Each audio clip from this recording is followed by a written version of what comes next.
Please tell me that I can't, that I won't, that I fail, that I'll never make it out, yeah. Please tell me all the bad, never good, fill my head full of every single doubt, yeah. Please say any negative thoughts, I pop off when I hear people say I cannot. I get off to the thought of proving everyone wrong, I won't stop to the top, so you better back off and get lost. I'ma stay loud, stay proud, never running out, never heading south. I'll be spreading out, call it word of mouth, can't put me down, I'll be getting loud. You can have your doubts, not what I'm about, have your cloud, it be raining now, I keep making sound, go another round, I'm legend bound, can't stop me now. You don't wanna fuck with me, a slow burn like a disease. Just tell me that I can and I'll show you things that you couldn't believe. Just tell me that I can. Just tell me that I can. Just tell me that I can. Just tell me that I can.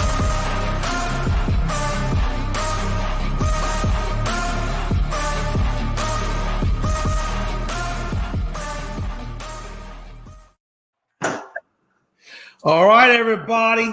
Welcome to another edition of Unscripted with your boy Jay McLovin and my boy Babyface, soft as silk skin hands from washing all those dishes in his bachelor pad. Babyface Logan, what's up, brother? Hey, what's up, Jay, man? It's weird. It's another week of, we went away after our Saturday. And we have a lot to come back to on Tuesday, bro. Some happy, some sad, some good, some bad. But, hey, that's just how it is sometimes, man. We're here to cover all of it tonight. Oh, yeah, we're definitely going to cover a lot of it as much as we can anyway. There is a lot to cover. Let's go on to get this bad boy kicked off. Oh, by the way, please check us out on Twitter under Unscripted Guys. All one word, Unscripted Guys on Twitter. Or on TikTok, Unscripted Sports, all one word. Unscripted Sports, all one word on TikTok. Or you can go over to YouTube, just type in Unscripted, followed by the date of the show you want to see. It'll pop up there. Worst case scenario, all sports, all plays. You can find us there or on Facebook or also Unscripted on Facebook. Check us out on all those platforms, wherever you want to check us out. And you will get you covered in the up-to-date sports world. Anyway, anywho, let's get this bad boy cranking. We're going to talk about some, as Ron Burgundy says, American news from the desk of Ron Burgundy. In this case, it's Jay McLovin. Hey, surprise NBA team. Let's start that off. There's a lot. I saw Stephen A. They were going through who their top three teams in the West was. Stephen A. was really high on it being the Clippers, but he didn't want to go all in on them until he saw Paul George and what's the other guy's name? Kawhi Leonard. Right. Yeah, Kawhi Leonard and Paul George on the court at the same time, playing together in harmony. Then he would get on the Clippers bandwagon.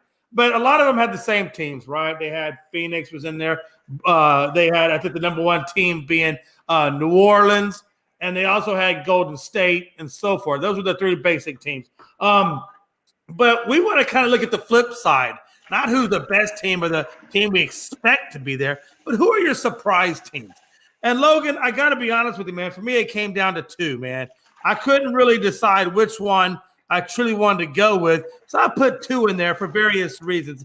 I got Portland Trailblazers as one of those teams. Portland Trailblazers. Currently number 6 at 14-12. It's amazing. The Jazz started out so hot, and as you can see, they kind of faded down to around 9 or 10. But this Portland Trailblazers team, Damian Lillard is showing up, doing what Damian Lillard is supposed to do, being who Damian Lillard is supposed to be, and great things are happening. And then you kind of look at Anthony Simmons, that's flirting with stardom. He's doing quite well. And also Hart and Grant are really bringing the edge to that defensive line. And so for those reasons, I think Portland, I didn't really expect Portland to be at the number 6 spot. I really didn't. But their young guys are really stepping up, and Damian is stepping up, and they're just doing what they do. And they are at number 6, 14-12. But again, the one that was tied between was Sacramento at number 5. They are at the number 5 spot in the West. Sacramento, if you're not looking at Sacramento, they'll sneak up on your ass. And they completely snuck up on me to the point where they started off kind of slow. They gave me 4 losses, and everybody was kind of like, yeah. And then November 9th happened. And then from November 9th to November 22nd, they went on a 7-game winning spree that included Cleveland, Warriors, Memphis, and Brooklyn. I'm telling you, man, hey, I think it started when help me out. Who's the guy that the Sabonis? When Sabonis got switched over to Sacramento, that kind of started the party. And then Fox and company kind of latched on. And man, that team just has not looked back since. Sacramento is probably, if I had to say, it would be 1A Sacramento, 1B Portland as my surprise NBA team. Logan? Yeah, I got to agree with you, Jay. I'll throw 2 teams in there. First off, I got to throw Sacramento, man, because, I mean, when is the last time Sacramento, beside maybe the first 5 games of the season, were in this spot they're in right now, right? I mean, my God, they have the longest playoff drought in, I think, all sports. I think 2006 was the last time. So I don't care. I'm rooting for them, Jay. I don't know. I mean, my God, they went through thousands of coaches and players. Get them to the playoffs at least, you know? I know I think the bubble season they were kind of flirting with it, but they weren't able to get quite there. But man, I you know, for a team whose fans, as you know, big or small as they are, God, I just want them to do good. Just so people who maybe have never been alive, Jay, to see the Kings in the playoff get to see it this year. So that's my good surprise, right? Now I've also got a bad surprise. I know you went double good, but me, I like to go a little bad here. Team that's kind of surprised me, thought they would be a little bit better than they are now. You know, I might have to rock out there in the Eastern Conference. What about the Miami Heat? I mean, they're barely hanging on for dear life. You know, there's talks of trading Lowry. I mean, they got a lot of guys on that roster. Adebayo, Butler, Robinson, who they're paying a lot, Hero.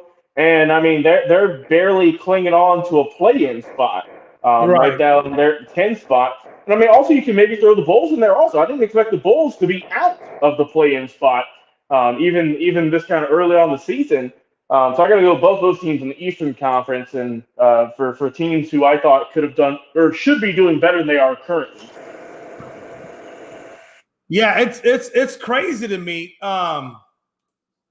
It's crazy to me, like, you know, where these teams are coming out of the West. That I honestly did not expect them to be there. It's just crazy to me. John Suggs, rest in peace, Mike Leach. We're gonna get to him in just a moment.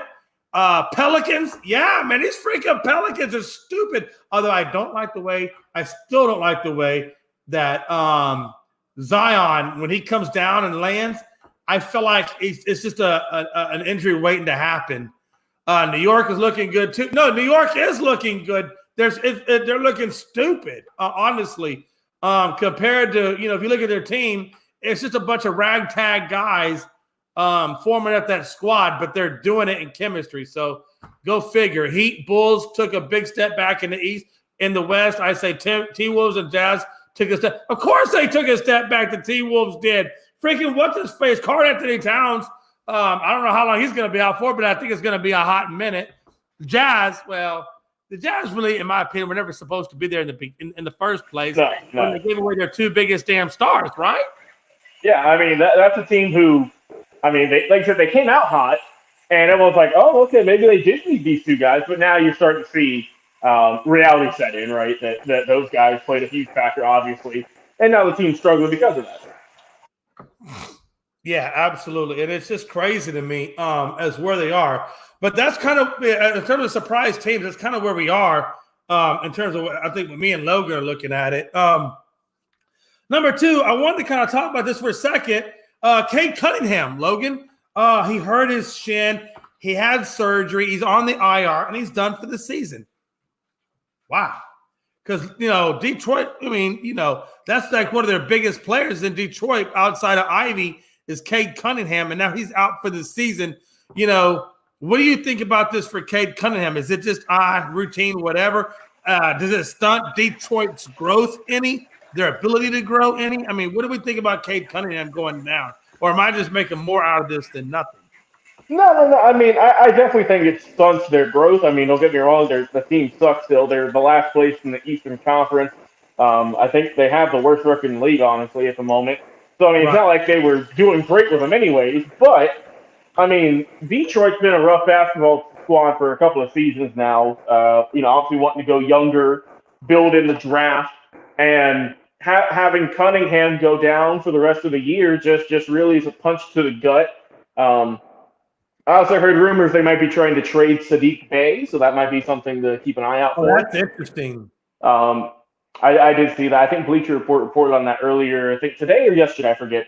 But be on the lookout for that potentially. And like I say, man, Detroit's got a lot of holes in that team. It's a very young team. Probably if you got 5 people on the show, you could name 5 players on the roster, honestly. But they're looking to the future, and obviously they want Cade to be a part of that. And it's just, like I said, a punch right to the gut that he's going to be Yeah. out for the year. And he can't develop. It's hard to develop on the court when you're not on the court. You know what's interesting to me is I wonder if Cade Cunningham going down is maybe a blessing in disguise for them to stay at the absolute bottom and get a better shot at Wembanyama. Hey, honestly, I would go for Victor any day. That brother. Hey, like you know what I'm saying? Like, hey, maybe this plays into their ability to get Wembanyama.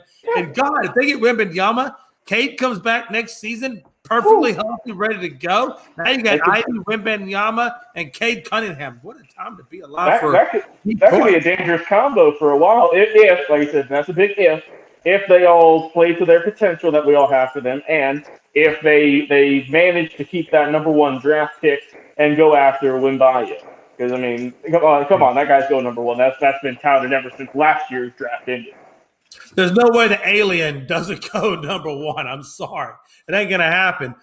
Secondly, we're going to turn our attention over to a little bit of MLB, and then we'll talk about Coach Leach, and then we're going to talk about Chris Beard from Texas before we get into other things. So those will be the next couple of things we're going to talk about. Right now, we're going to get into MLB signings. Blue Jays add pitcher Bassett on a 3-year, $63 million deal. He's 34 years old, 3.29 ERA since 2018. Logan, what does this do for the Blue Jays? We know the Blue Jays had a pretty good team last year. We know that they got into the playoffs. I think they lost to Seattle.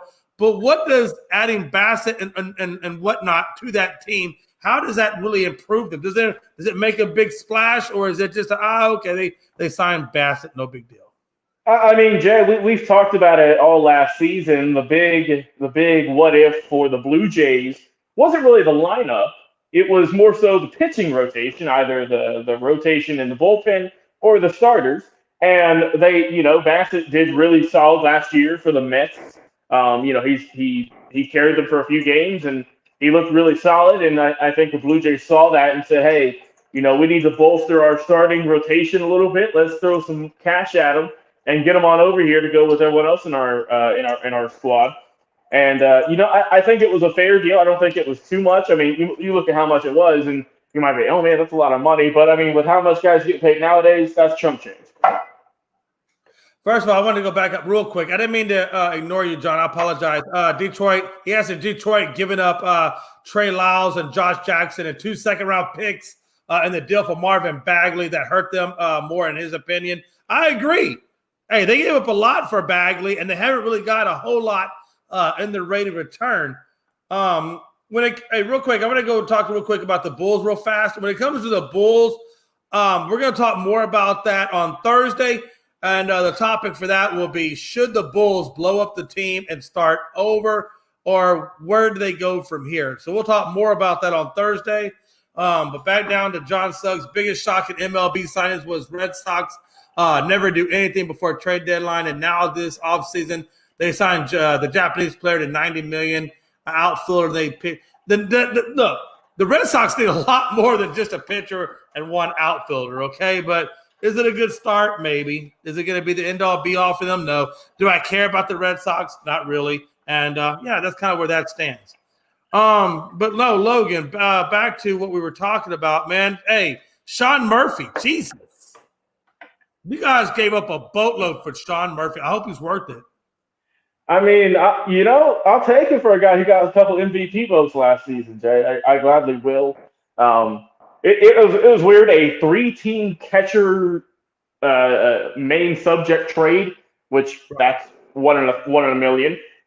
Between Milwaukee, Atlanta, and Oakland. Oakland, go figure, got prospects who either A are going to turn out to be something and they trade them in 3 seasons, or B are going to be helping popcorn vendors at the stadium. So we'll see how that goes, knowing that's Oakland's philosophy for the last 20 seasons, give or take. Yeah. Milwaukee got, they got Contreras, who contributed nicely for Atlanta last year. I think his contract's up 24, maybe 25, give or take. Right. But I like the pick. I think Milwaukee got the best end of the deal. Oakland, you can never tell. You can't tell, Jay, because it's farm guys. That's all they got. Christ, Logan. Hey, look. Yeah, you sent Contreras from the Braves to the Brewers. Okay, or from the no, you got Contreras. I apologize. The Brewers. We sent Contreras for Murphy. Yeah, my bad. I apologize. And we gave Oakland a bunch of draft picks. Exactly. And then the Brewers, but I think where it's amazing to me is you gave up a pitcher and I know Payampas, right-handed pitcher from the A's. They also got right-handed pitcher Justin Yeager from the Braves. The A's get left-handed pitcher Mueller from the Braves, right-handed pitcher Thornock from the Braves, right-handed pitcher Salinas from the Braves. You got catcher Pena from the Braves, and you got Ruiz from the Brewers. You guys gave up 3 damn pitchers for this guy. Is it worth it? It remains to be seen. For my sake, I hope it is. I think you got. I gotta be honest with you, man. I think you got fleeced in this. I think you got fleeced. I think you gave up too much pitching for Dave Murphy, whatever the fucking name. You gave up way too much for him. Way too much pitching and a catcher. You gave up pitching and a catcher for this guy. I mean, you say that, Jay, but also like I mentioned, these are prospects. I mean, the last time. Remember the last prospect we sent over to Oakland last season, Christian Pache. I mean, what's he up to nowadays? And again, I don't. But you know what? The problem is, and I've said this before too, man. Look, it all depends on the developmental staff of your farm team, right, or your farm league, right? Look at the Astros, man. I guarantee you, you give me 2 right-handers and a left-hander, and you put them in the Astros farm system. I can't guarantee you all 3 of them are going to pan out, but I guarantee you one of them 2 will. Yeah, no, and that's speaking. And that's speaking to how good the Astros is. As for Oakland, I mean, we've seen. I think I saw yesterday. Yeah, I don't know. I don't believe in Oakland's developmental system. I mean, I saw. Yeah, I think it was yesterday. I saw that there's only maybe 1 or 2 starters from the 2021 opening day lineup coming back. I mean, you know what I mean. But all in all, just to wrap things up, put a bow tie on it. I like the move. I mean, obviously, it's. I hate to see Contreras go. I liked him, but hopefully, if Murphy can contribute like he did last year with Oakland, and I mean, he did. Like I mentioned, he gets some MVP votes. He had a solid season at the dish. He can do it behind it as well. Has a strong arm.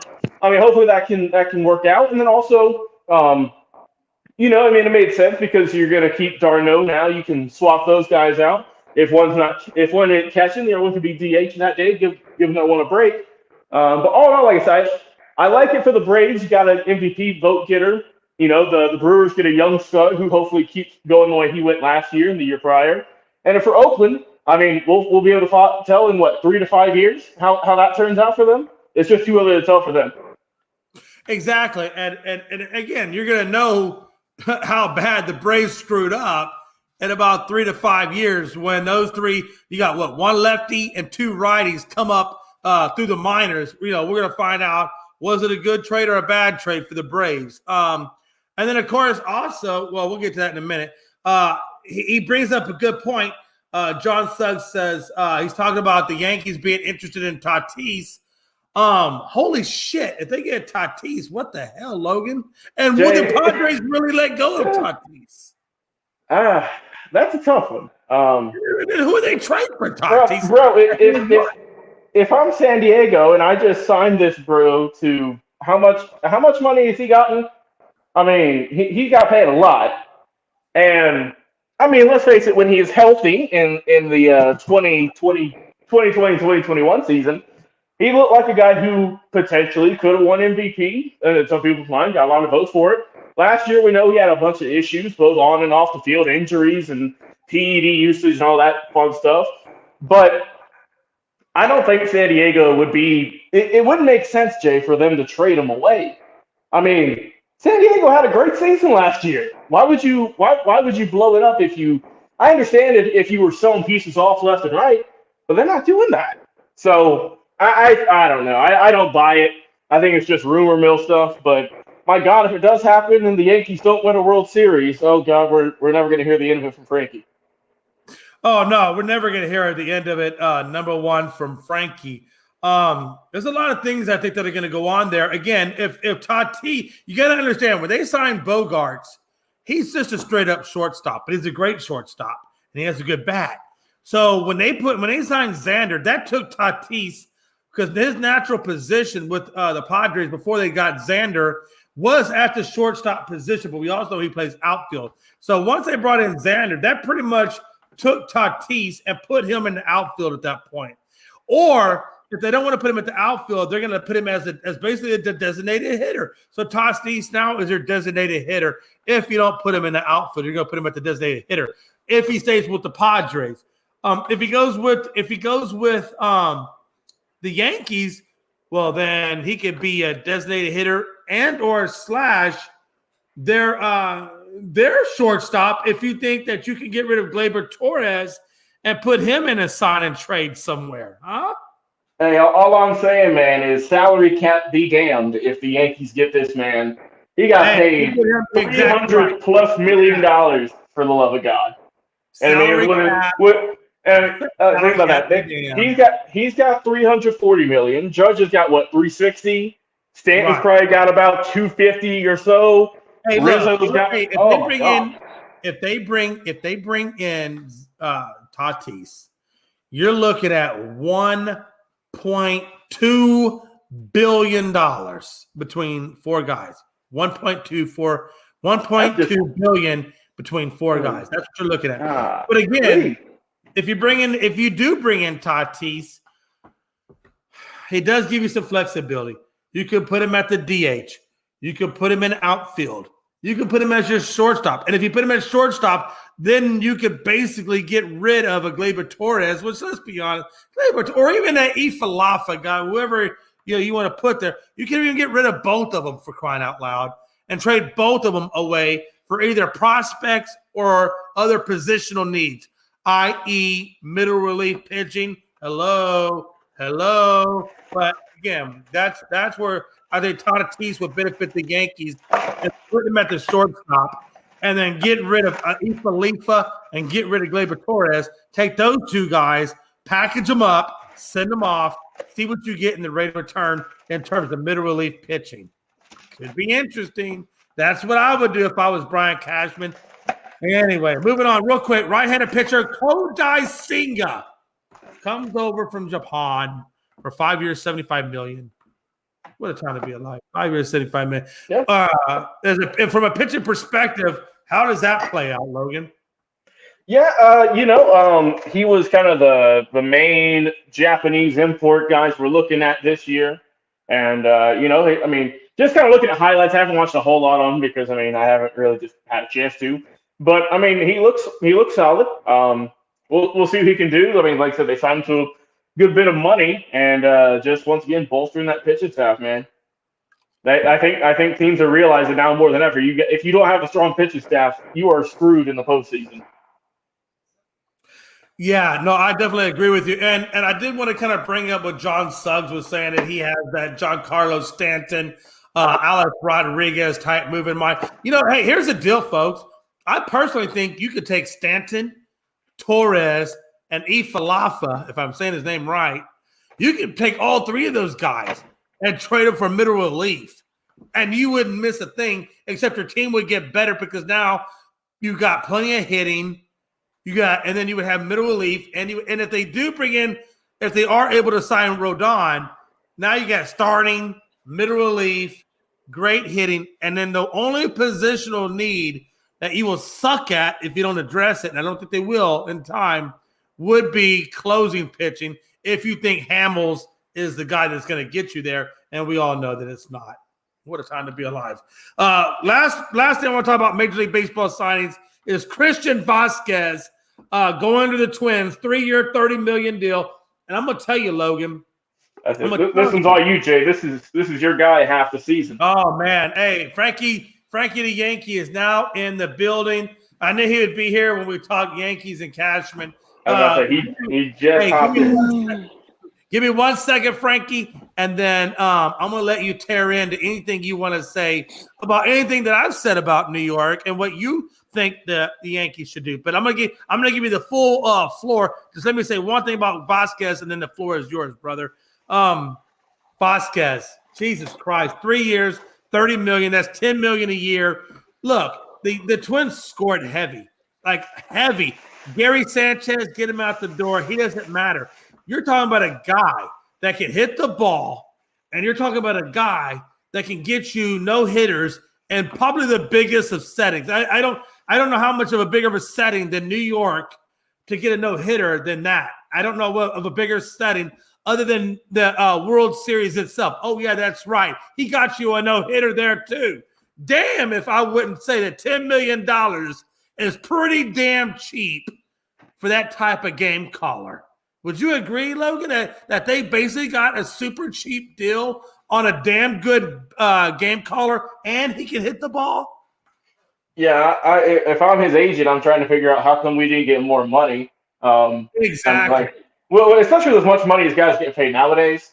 But I mean, hey, I guess he thought it was fair. I mean, if so, more credit to him. But if I'm, I think the Twins got a very, very friendly deal with that. So credit to their front office, man, for having them buy into it. Yeah, and again, the only reason that Maldonado, quite honestly, was used more than Vasquez is only because of the fact that Maldonado's been there forever. And so I think a lot of the times those pitchers felt more comfortable with him because he's been there for so long. But don't let that discredit Christian Vasquez. I'm telling you, they have him as the 26th best player in the prospects. I'm going to tell you right now, Logan, people don't understand the significance of the catcher. The significance of a catcher on your team is almost, if not more important than the pitcher himself. This is the guy that does all the studies on the hitters. He knows how to call the plays. He's giving you the blueprint. You will live and die by your game manager. And the game manager on the field is not the pitcher. The game manager on the field is the catcher. You will live and die as a pitcher by your catcher. And I don't know why the Astros let him walk away. $30 million? Are you serious? Hey, Jim Crane, you couldn't give this guy $30 fucking million? Seriously? You let this guy walk away? You fucking moron? The guy is fucking money. What an idiot you must be. I tell you what, maybe you should have had Click. Maybe you should have gave Click what he was deserved because Click would have made this happen. God, what a time to be like, Astros, I love you. You're my ride or die. We're going to get another World Series pennant, I know. But still, at the end of the day, we kind of look like the idiot. We look like Boo-Boo the fool for not giving this guy $30 million damn dollars. Stupid. Anyway, I'm going to move on from that because I can take hours with my therapist on this, on how bad it was. But anyway, Frankie, I know, first of all, my brother, I love you. I'm glad you're back on this show. I missed you. Secondly, you heard what we had to say about the Yankees in terms of bringing in a Tatis. I said earlier that if you bring in Tatis, I think the fact that he could play outfield center or he can play outfield, shortstop, or DH. I think you're obviously he's going to command a big salary to put you at $1.2 billion between the four players that would be. But I think you can save some money if you let go of Gabriel Torres, Falafa, and you let go of Stanton. I'm sorry, I know I said Santana. I meant Giancarlo Stanton. If you let go of those three guys and traded those guys away for a middle relief pitching, if not a closer, that could really be a huge benefit to your team to get you to the next level. But again, this is your team. What do you think? Well, the guy's name is Isaiah Falefa. I know I'm saying it wrong, but you know what hey, Falefa, whatever you want to say. No, but if I'm Brian Cashman and I'm the Yankees, I wouldn't even focus on this deal with Tatis Jr. just yet. I mean, if you're showing it, well, for one, the man is suspended 80 games this year coming up. So, well, that's true. It is. If I'm Brian Cashman, I'm holding off on that. Probably waiting to the trade deadline. Right now, I will mainly focus on getting Carlos Rodon. He's still on the market. He's still getting talked to with the Yankees. Deal hasn't been set yet, but the Yankees are throwing offers out to Carlos Rodon. And then, secondly, I will get some relieving pitchers as well. We are gonna. I feel like we are gonna move away from IKF and hopefully maybe Josh Donaldson and Aaron Hicks. That saves up some money for there. I do see Gleyber Torres on the move soon. Since last year's trade deadline, the Yankees have been throwing Gleyber Torres' name out there. He was going to get traded at the trade deadline last year, but didn't go through. So I am expecting him to get traded this year by the trade deadline. So, like I said, if I'm the Yankees, focused right now on your pitching rotation. Like Jay said, we're already spending over $1 billion on 3 players alone: Garrett Cole, Giancarlo Stanton, and Aaron Judge. So, I mean, if you're going to go ahead and get Tatis Jr., go right ahead, but make sure we have the money for it because we will have to take on that contract that he signed with the Padres. So the way they have to do that is by freeing up people, and by freeing people up, you're going to have to get rid of, like I said, IKF. If you don't want to get rid of him, move him over to third base because he is a Golden Glove at third base. Put Tatis Jr. at shortstop, and just get rid of Josh Donaldson, Aaron Hicks, because Aaron Hicks has about 3 years left on his contract with the Yankees, and he's getting a lot of money for no reason. He hasn't been showing up lately for the Yankees. So get rid of Aaron Hicks, get rid of Josh Donaldson, trade away Gleyber Torres, save some cap space for Tatis Jr., and like I said, right now in the offseason, during free agency, start picking up some bullpen arms. Yeah, because I got to be honest with you. If I look at your team, I don't care about bringing in Rodon. That's not at the top of my priority list. Rodon is not at my priority list.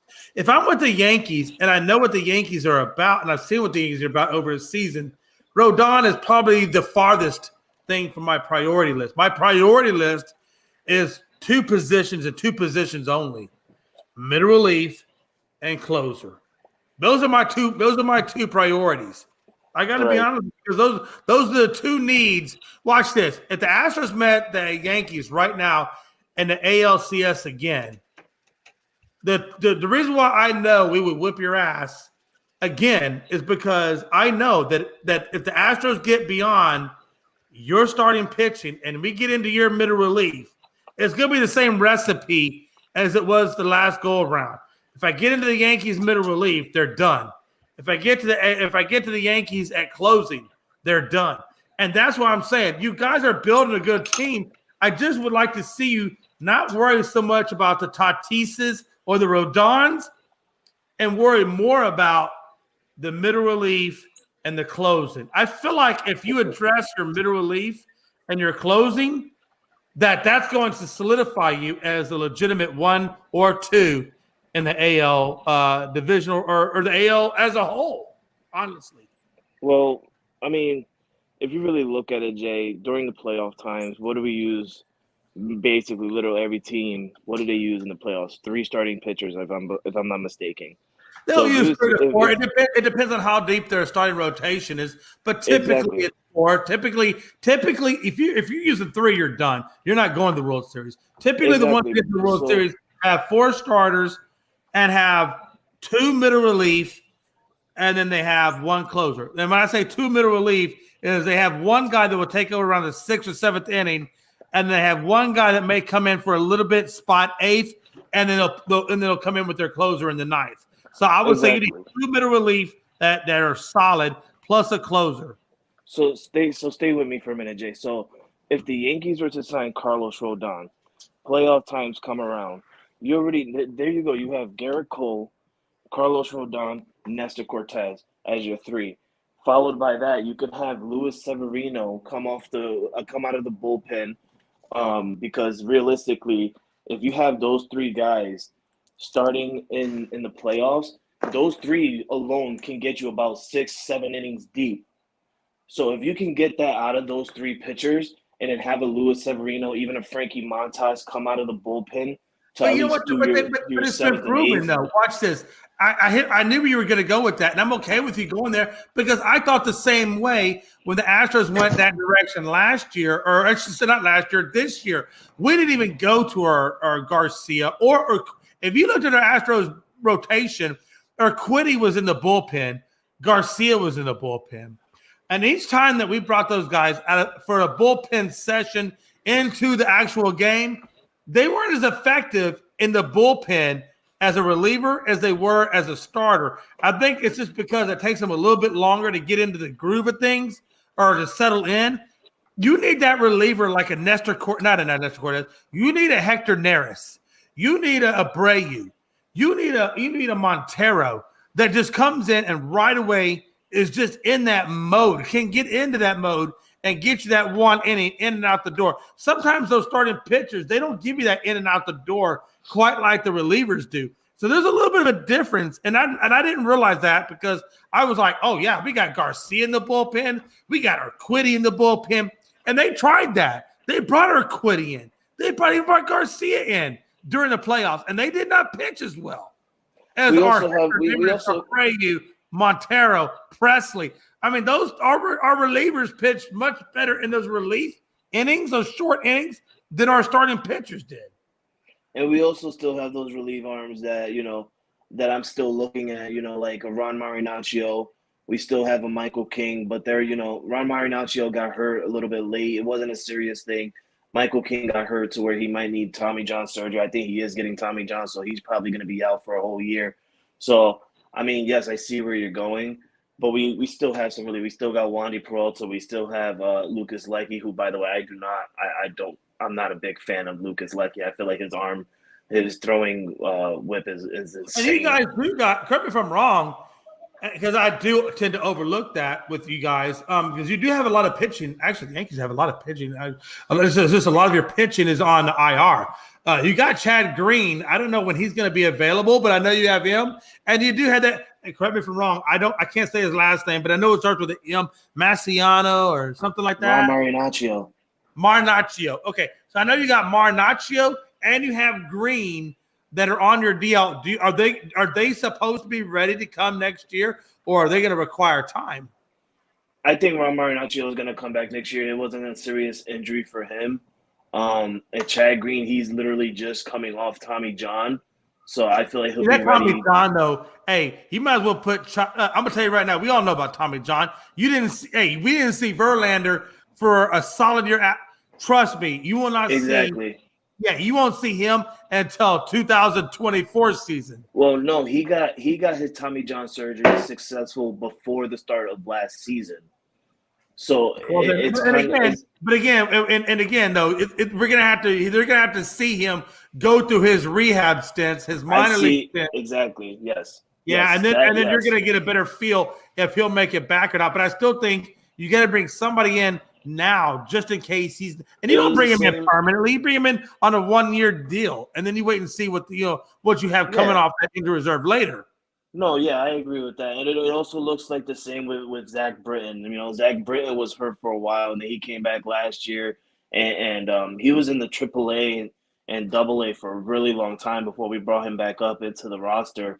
And then when we did bring him back into the roster, he didn't look as effective as he normally has, and it was because he ended up hurting his arm again, his rotation arm on the shoulder. It wasn't a serious injury, but they wanted to be careful with him for his future, for like this coming year or the next year after that. Right. So I see what the Yankees are doing, but everybody keeps sleeping on Zach Britton and forgetting what Zach Britton had brought pitching wise. He's a really good pitcher. So what the Yankees did with him by he hurt his rotation arm and then let him sit out and say, okay, you know what, you're just going to be done for the year. Let's focus on the future for you.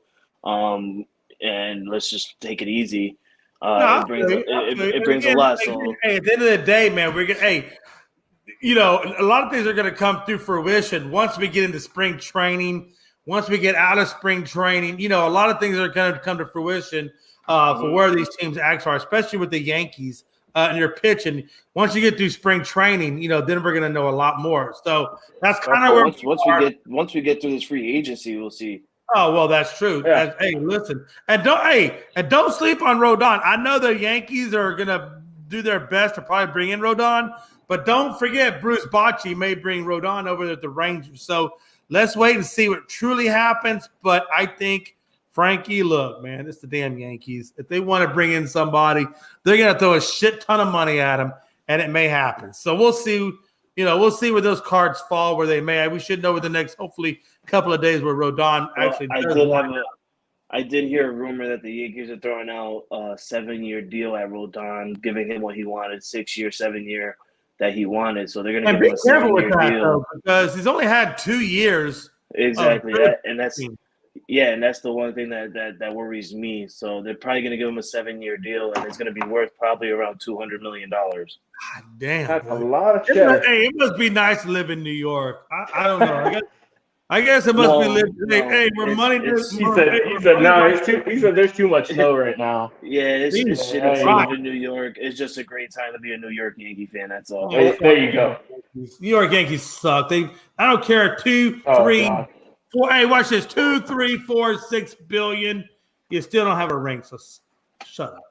What's up, Chris? And I say that with when I say shut up, I say shut up with affection, okay? Because you guys are still GONZO. Be more smart. Don't say that we don't have a ring because we got 27 of them. So be more. Hey, listen. I'm 27. You've been alive for how many? I've been alive to watch. How many you've been around for? I've been around to see my team win 5 rings. As long as you've been alive, you only seen your team win one and a half. Okay, I'll give you 5 rings.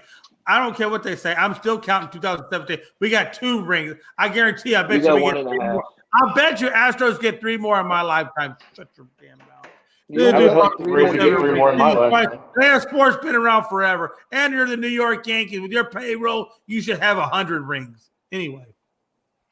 What's up next, Jay? Not when you're dealing with cheaters like you back in 2017. Oh, no. Oh, wait. All right, Jay, what's up next? We're not getting on this. Hey, listen, we can do a whole show on that show, okay? And let me go get my popcorn ready. Now. Hey, real quick, before I move on to Chadley, Jesus Christ, get your names right. Before I move on to Mike Leach with Mississippi State, I do want to talk real quick about Odell Beckham Jr., and this is going to be a real quick conversation. I just want to say, is anybody here surprised that the Dallas Cowboys went T.Y. Hilton as their guy that they brought in, who hasn't played since 2021? He's 33 years old, 331, 10 games, 3 touch, over Odell Beckham. And then the Bills took Cole Beasley, who retired from the Bucs this year, and then came back out to go with the Bills, and nobody has even laid a contract at OBJ's feet. I don't know about you guys. That just tells me one thing and one thing only, which I said from the very beginning when he left Dallas without a contract offer, is that OBJ is just not ready. And I think that Dallas and Buffalo are doing him a favor by not signing him and saying, OBJ, you're not ready to come back.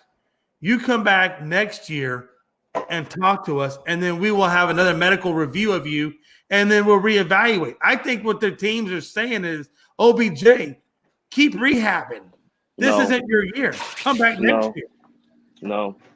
Okay, so Frankie, you obviously are saying no, that's not the case. What are you saying? Odell Beckham Jr. said it himself on a podcast, on a I don't know if it was a podcast, but a show or something like that. to where he said he didn't sign a deal with any team yet because he doesn't want to play in the regular season. No, that's bullshit, Frankie. He said it. This is coming out of the mouth of OBJ. He said that's not the realistic. He didn't want to play in the regular season because he don't. Right now, especially at this time where it don't matter, dude. Jay, literally, it don't matter. There's only 4 weeks left in the regular season, bro. It don't matter. Why would you bring in? It don't matter what OBJ says. Hold on. Why would you bring in OBJ now? To where, what if he plays in the next 2 to 3 weeks before the season even ends? Oh no, I would absolutely. If he was healthy, I would bring him in. I'd bring him in as a decoy. No, there's a lot of reasons to bring OBJ in. The fact that he left Dallas without a contract speaks volumes. It doesn't matter what OBJ says because OBJ can say whatever he wants. He didn't only leave Dallas without a contract. He left Buffalo and New York without a contract. OBJ can say whatever OBJ wants because it's a free country. You can say what you want. The fact of the matter is he left Dallas without a contract offer tells you that the medical staff has said OBJ is not ready for a contract. OBJ is not healed. OBJ cannot play this year healthy, and nobody's going to take him on. I don't care what OBJ said. He can say whatever he wants to say.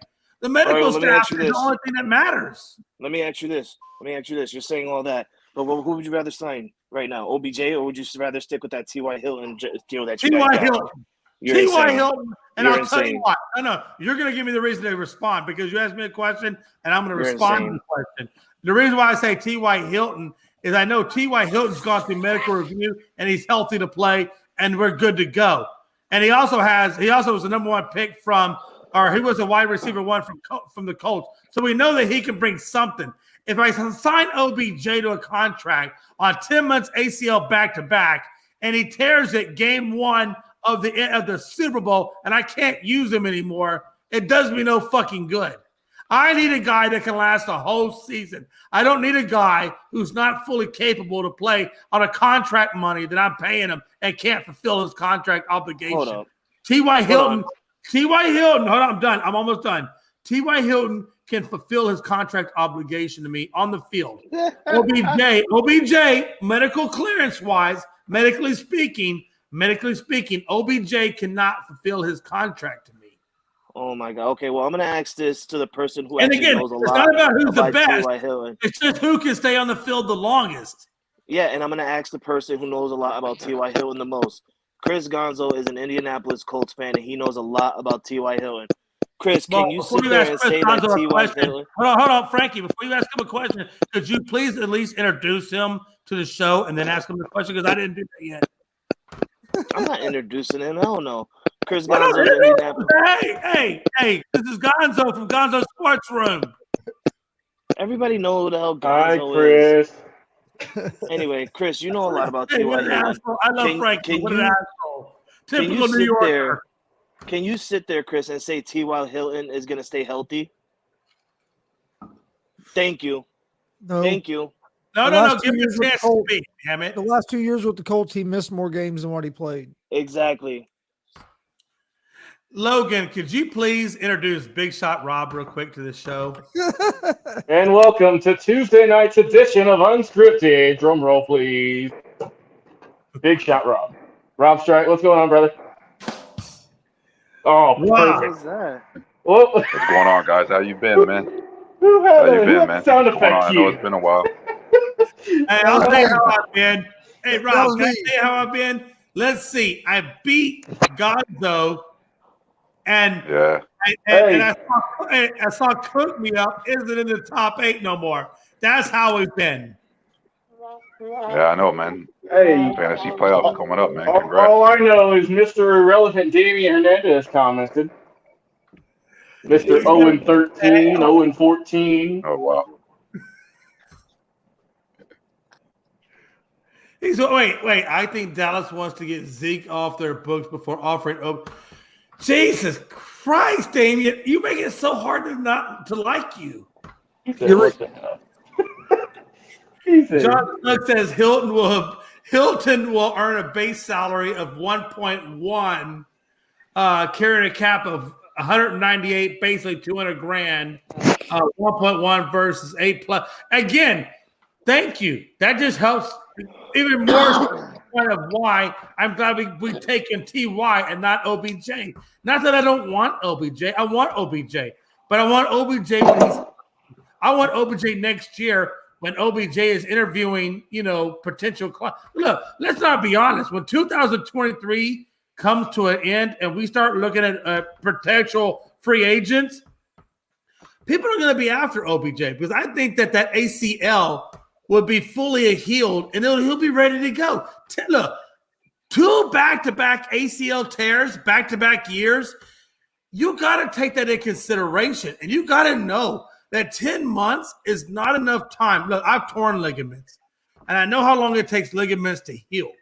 And that's on a civilian, not a sports athlete standpoint.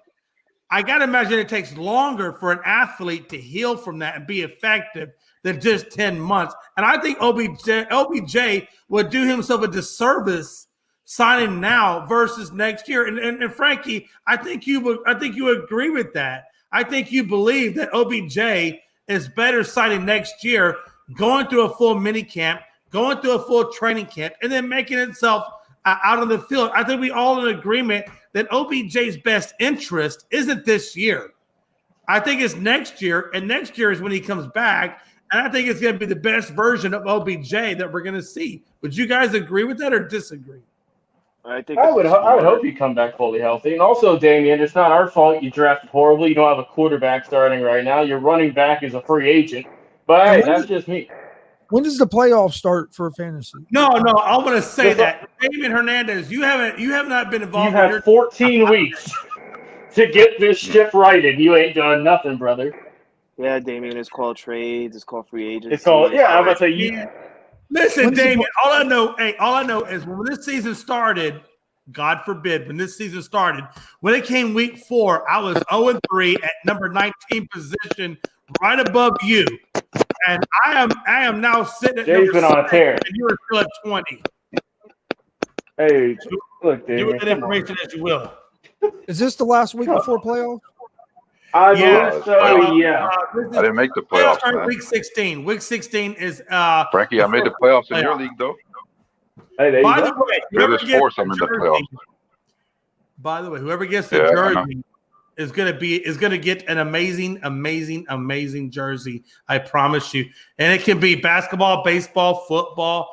The jersey is gonna be nice. Now, I will tell you, this is the last year that Jay McLovin is giving a jersey away. Because following next year we start the trophy. And that trophy, whoever wins the trophy will have their name on it, the year that you won, and the name of your team. And also, we're not doing a 20-team league. About a trophy and a little bit of cash too, Hey, throwing some cash in there too with the trophy. Hey, shut your mouth. You want cash? You put the cash up, motherfucker. I'm going. He said you want cash. Hit the cash. I'll tell you what. I played another league. I know. Check this out, bro. Rob down there with Johnny Two Thumbs sitting in his throat begging for his fucking money because he's gonna break his legs if you don't get it. Yeah, I know. I haven't seen you guys in a while, man. But I was just checking in, coming in to tell you guys I'm still alive. All right, everything's all good. I just been working a lot. And we are glad to ask you. Look, hey, well, is that your way of saying you're in and you're out? Because I got a couple of questions. Are you in or are you out? Are you out? The playoffs? No, yeah, I didn't make the playoffs. Unfortunately. You suck. Unfortunately, I didn't make the playoffs. I made it into other leagues though.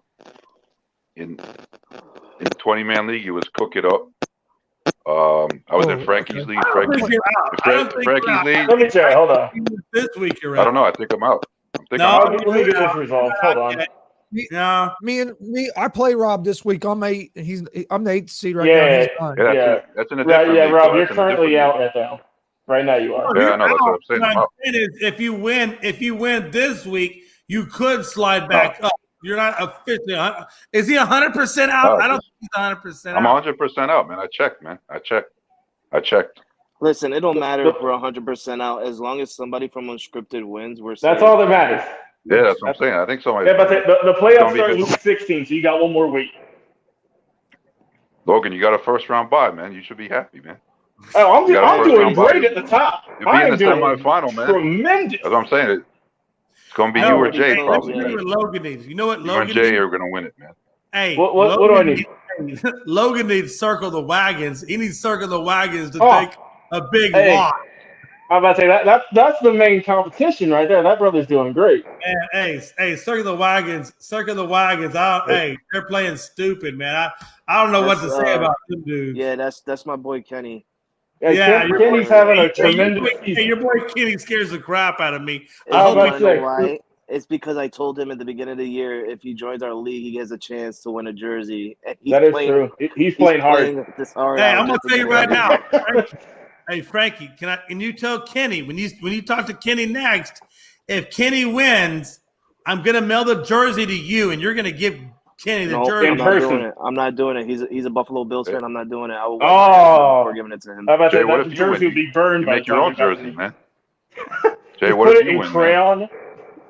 If keep Jay your own jersey? Logan, if Jay Hey, Logan or Chris listen, well, wins, nobody hey, gets a we'll see jersey. who wins first, but if he Uh, wins, anyway, I'm going with Logan, man. Frankie, we will Appreciate talk that, about fellas. it later on. What's up next, Jay? Yeah, I'm getting hey, this last topic in. let's talk next real quick. Mike Leach. Let's talk Mike Leach real quick. Mike Leach, critical condition. No, Mike Leach has passed away. I apologize. My information is a little old.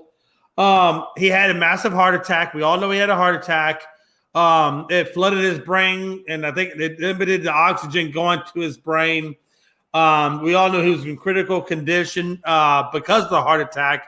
Ultimately, it led to his passing away from us. And so, if you know anything about him, and I honestly, I got to be honest, I did not know a lot about Mike Leach until I started digging into him.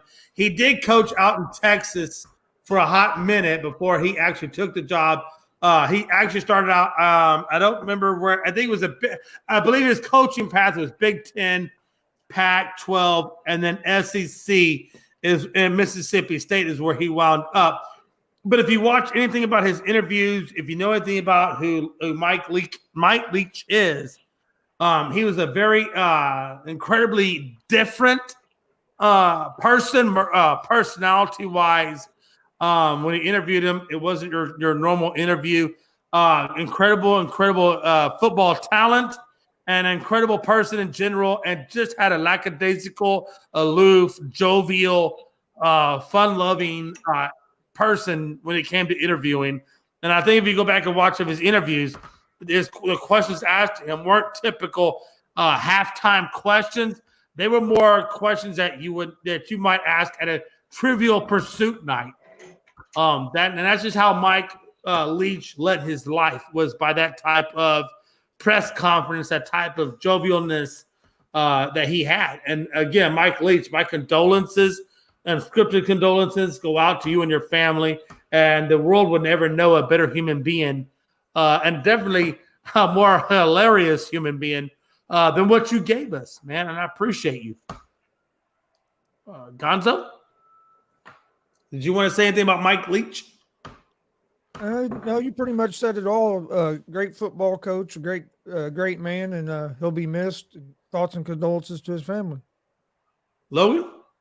Yeah, just an awful situation, man. I mean, this came from literally out of nowhere. Like I said, there was a lot of talk about it, and hate to see him gone so soon. A great coach, in his own right, tremendous personality, and heart goes out to him, the players, the coaches he's had, the family, and all that, and just an awful situation, man, just for everyone involved. Absolutely. Frankie the Yankee, Frankie Foxborough, Frankie C, Frankie whatever.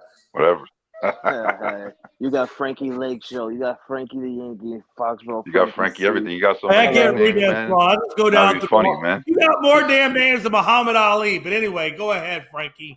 And don't forget, you got the new name coming up. It's called Bruin Frankie. Oh, there we go. No. I Bruin gave that my beard. thoughts. I gave my thoughts in prayer to this Yeah. guy. And it was insane. Like literally yesterday, it was just announced that he had a heart attack, and then he passes away this morning. It's so sad, and for everybody out there, it's just a sign for you to just look out for your health, take care of your body, stay in good condition, because you never know what's going to happen with your body, especially when you're that old. And being a football coach at that, you're being that old and being a football coach, yelling at your players and telling your players what to do and stuff like that doesn't take a real good toll on your body, especially your heart and your health condition. So if you're out there, take good care of your health. Yeah, absolutely. And big shot, Rob, man. Mike Leach, his passing with what he meant for Mississippi State, man. What's your thoughts, brother? Yeah, very sad. I know Mississippi State's going to honor him well. I know they'll probably have a good year next year and honor him for the season. And we'll see how good they are next year. Maybe they'll be a contender or something. You never know. It's been a while since. I don't know if Mississippi State's been contenders, but I think they'll be a good team next year in the SEC. But yeah, very sad situation. Rest in peace, Mike Leach, his family, the whole Mississippi State community. Definitely mourning, sad situation. And I'm just praying for him, his family, and friends, and just hope they all get through this together. Yeah, man. Hey, look, let's be honest, man. Hey, look, it really puts it in perspective. I think more for me. I think honestly, anybody on this panel, maybe Gonzo. Gonzo's a little longer in the tooth than you guys outside of me. But at 61 years old, that really is very, very young. To take on that kind of a heart attack and then pass away. So, I'm 50. He was 61. That's 11-year age gap. But, Jay. Stop screaming a lot at the Astros on TV. I know, man. And I'm going to have a heart attack if I don't. Yeah, man. Hey, look, to the Leach family, man. Look, and I speak for Jim Cross. Jim Cross isn't on the show right now. I'm sure he's probably chilling, doing whatever Jim does. But Jim Cross is a big Mississippi State fan. He's a big LSU fan. And I know that Jim would tell you that Mike Leach's passing is something that we're all going to miss. I think the sport of football, college football, is going to miss, like I said, his demeanor, the way he carried himself, the way he did things. Mike Leach will absolutely, unequivocally be missed. And our hearts and condolences from the Unscripted family goes out to Mike Leach, and we wish all of the family of the Leach family much success, and our hearts go out to you guys as you deal with his passing. Real quick, Logan, I know you got to get out of here. Oh no, go ahead. What's up? Nah, I was just responding to what Frankie said, man. Yeah, definitely take care of your health. I know sometimes it's hard to get to the gym. Make sure you get to the gym, as many times as you can a week. Make sure you go to your doctor, get those health tests and everything taken care of, because you never know when you could get sick. Like don't take anything in life for granted, and just pretty much take care of your health. Make sure you eat right, do everything. Yeah, so you can live a happy and long life. Yeah. I know Logan has to get out, but before you take off out the door and get ready for your broadcasting job that pays the bills, just give me your thoughts, if you wouldn't mind, sir, on the Texas basketball coach Chris Beard that was arrested on a domestic felony assault charge. Give me what you think about that, and then after you give me that, you are free to go, sir. God, Jay, what? I'm still waiting for all this to come out, but my God, this does not look good for Coach Beard and the Texas men's basketball program. I mean, Jay, it's not like Texas is a scrub team. This is a top 5 team in college basketball at the moment, top 10 for sure.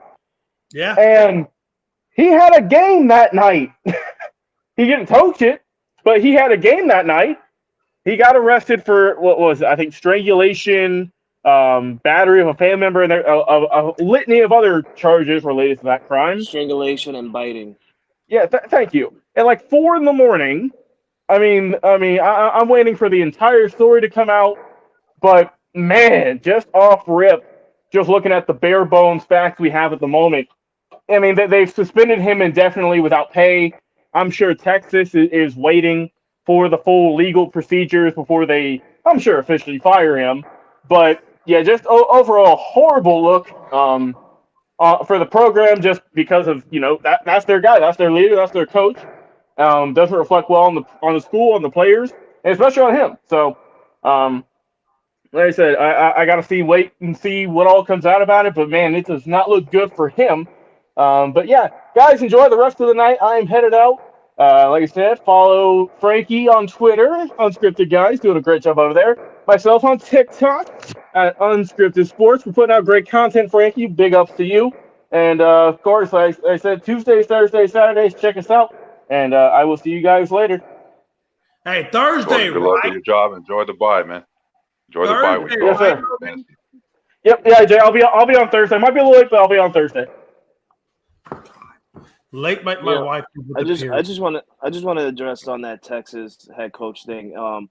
He right now, it's a felony charge because he's in Texas. It's a third degree felony. And Jay, you're a man from Texas, and you should know, like, this kind of how should I say, this kind of incident should it's going to be a felony charge, and he's going to end up doing about 4 to 11 years prison time if guilty, if charged.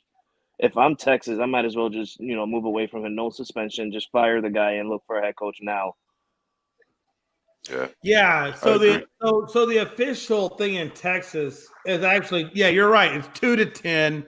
If he's convicted, I think he probably gets 5 to 6, somewhere in that neighborhood. Maybe a little. If he's a first offender, he might even pay less. So I don't think that, even if he's convicted, I think he takes a plea deal, and I think he does. Maybe he could get commuted down to probation even. So we'll wait and see what happens. Either way, I think his career in coaching is done.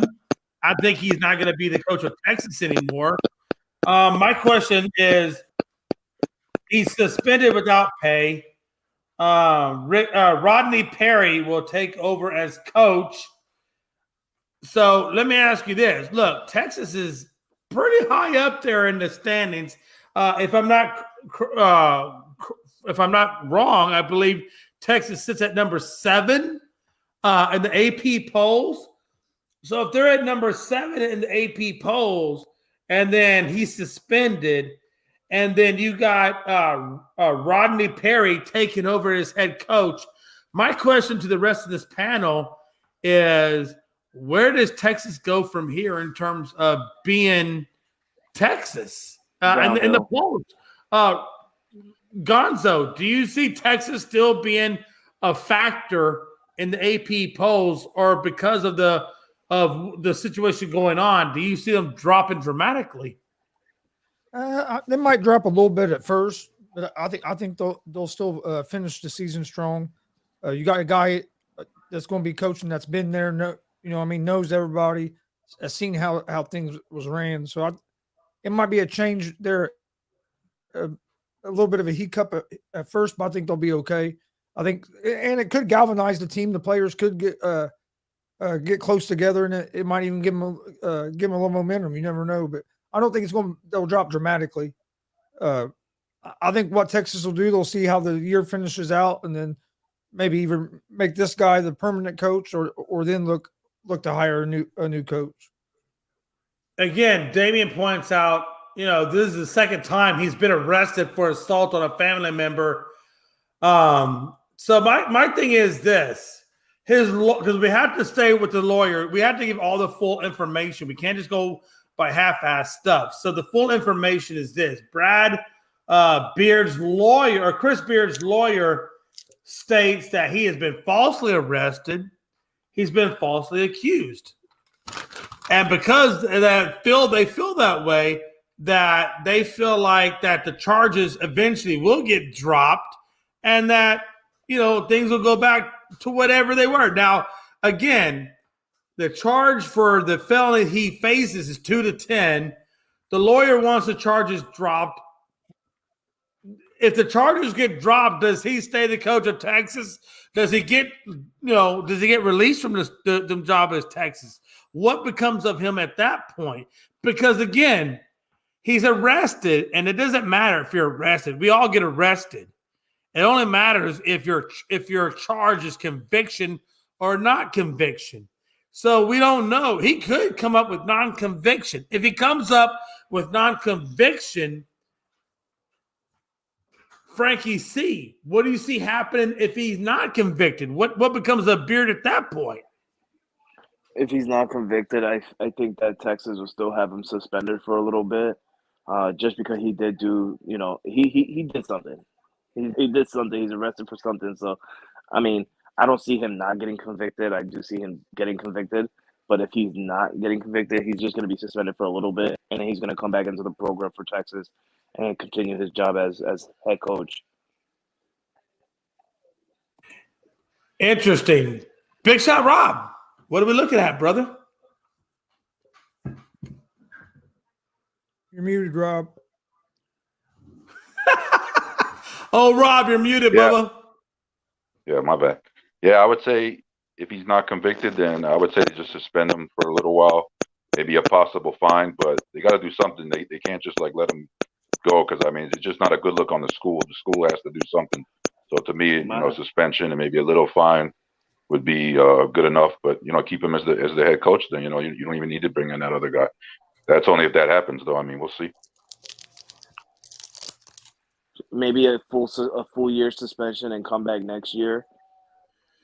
I mean, hey, and again, Texas has a very strict policy about domestic violence, things of that nature. So I got to be honest with you. I hear what you guys are saying. I think best case scenario for Chris Beard is that his lawyer represents him well. He gets off the case.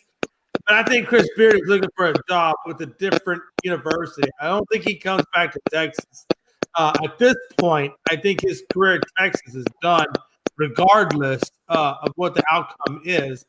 But I will say this, whatever the outcome is, if it's domestic violence, if he is found guilty, if it is that he needs to be found guilty, he needs to be found guilty. Look, if you're out there doing things criminalistic and you're doing bad things, I believe bad people need to be locked up. And so the court will obviously determine if Chris Beard is a bad guy or a good guy.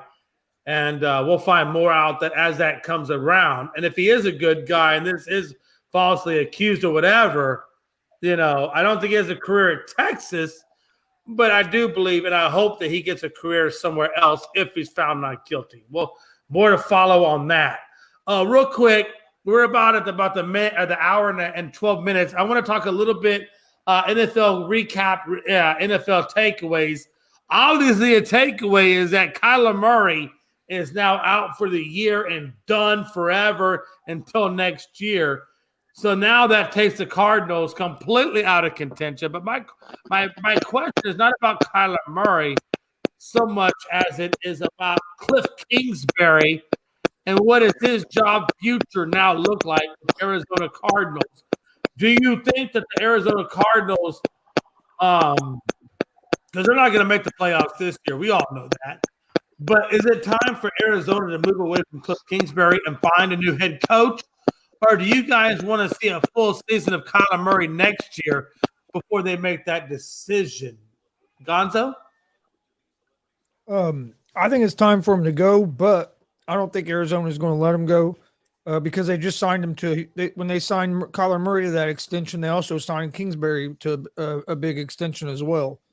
And the GM.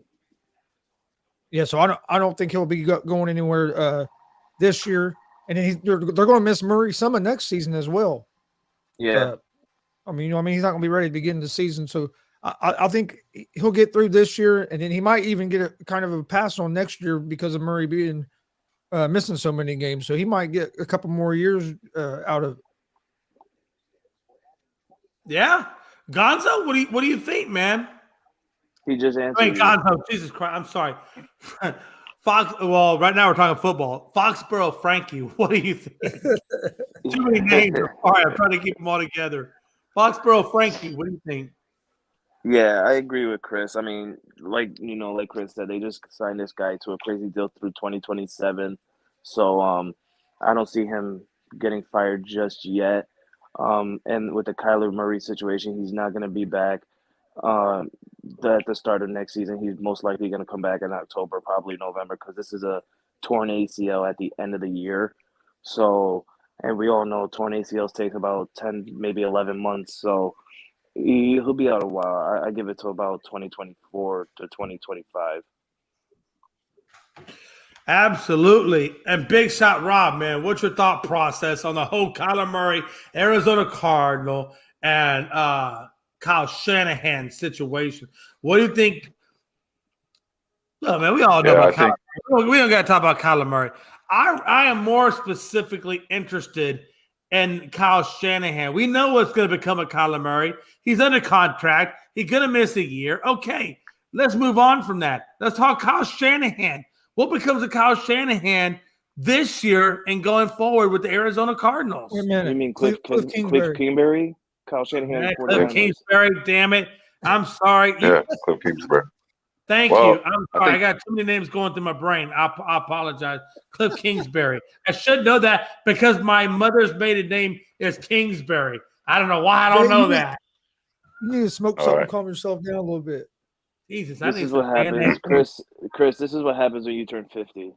Yeah, well, there's a lot of things that happen when you turn 50, but no, we'll be there one day too. Don't worry about that. Hey, Cliff Kingsbury, I think is really the more notable story.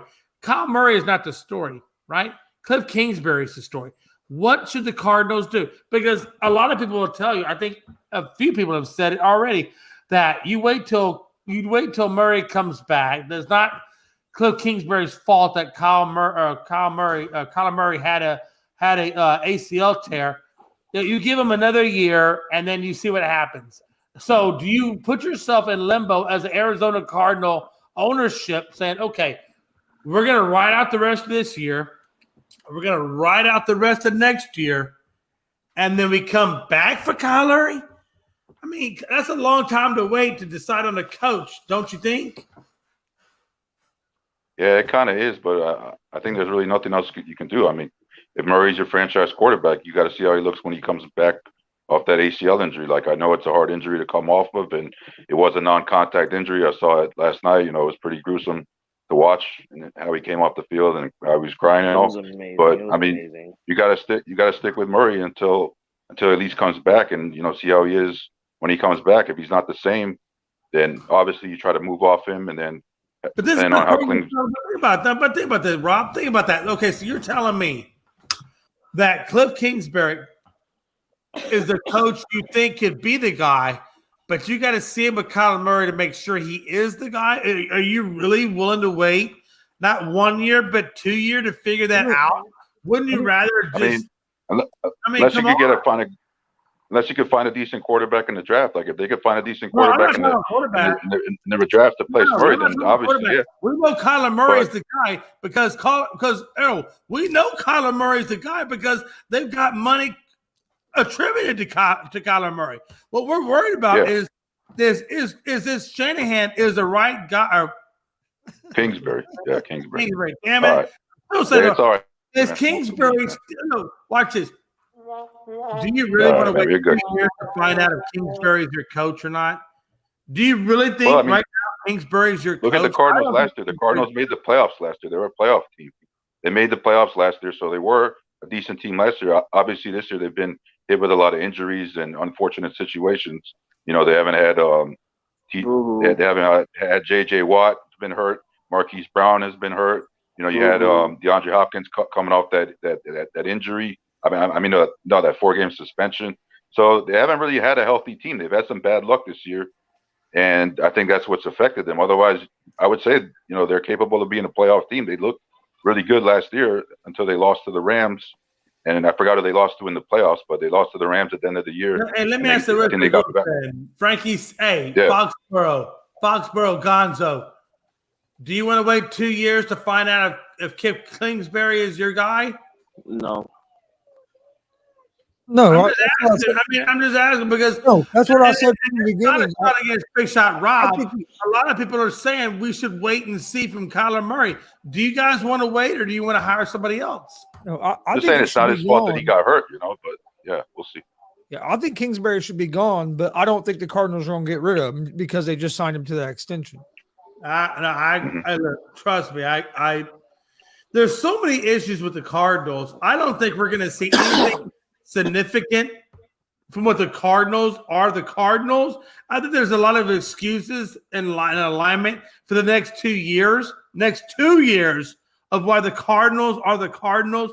I don't think we're going to say anything about the Cardinals or the Cardinals until 3 years from now. And let me see, I'm in 2022. 3 years from now, that's 2025. I think in 2025, we're going to find out if the Cardinals are the Cardinals. What a time to be alive. Yeah. Okay. Let's move on real quick. Jets, Bills. I asked this question as the number 7 spot is currently up for grabs in the AFC. Right now, New England Patriots, Frankie, this is the time when you come alive. The New England Patriots currently hold the number 7 spot in the AFC. Who are the people that they are trying to block from getting that? That would be the Seattle Seahawks Wrong. and That's the NFC. New York Jets. No, Now, my question to you is, Gonzo, I'm going to start you, and then Frankie. No, bullshit. Frankie, I'm not going to disrespect you like that. We're going to go Frankie, then Gonzo, and then Big Shot Rob will wrap it up. Do you think in the next 3 weeks that it takes to get to the actual wild card playoff games, can New England hold the number 7 spot? Frankie, I've already told you the 3 teams that you have to play against. I don't know all 3 of them are offhand, but I know 2 of them. One is Buffalo and one is Miami. Can you? Oh, and I believe one is 49ers. I think those are the 3 teams that New England has to go against to hold on to that spot. And again, guys, we're talking half game. We're talking 1 game. We're talking this is all-out warfare to get number 7. Frankie, do you think you legitimately can hold on to number 7? And if so, why? And if so, why? Short answer, please, but why? Yeah, I'm very real with you. I don't think that the Patriots are going to hold on. Honestly, I think we're going to end up on the outside looking in, not making it, just because we have to deal with the Raiders next. After that, we have the Bengals, followed by the Dolphins and Bills. That's a tough competition to get in the playoffs, to where the Chargers have an easy schedule and the Jets are not far behind. It's mainly going to be between the Jets and the Chargers. But realistically, and I told you this, Jay, that it doesn't matter who's going to be in that 7th spot. Whoever ends up in there is going to lose to the Kansas City Chiefs come wild card weekend. No, trust me. Hey, listen, you're not speaking anything that I certainly am not aware of. Again, I think that for New England next year to get to that next level, to hold on to 7, 6, 5, if not the division, number 1, you've got to address your offensive coordinator spot. And then secondly, I think you have to get more involved in your receiver core, maybe even your offensive line. But you're not that far off. Look, your defense, Judon. Hey, what Judon did this last weekend, stupefied good. What Raekwon McMillan, which is a product of Georgia, if not 30 miles from where I'm currently standing, is where he came from. Not even 30. Raekwon McMillan came within probably 15, 20 miles from where I live right now. So I know Raekwon McMillan had a big day.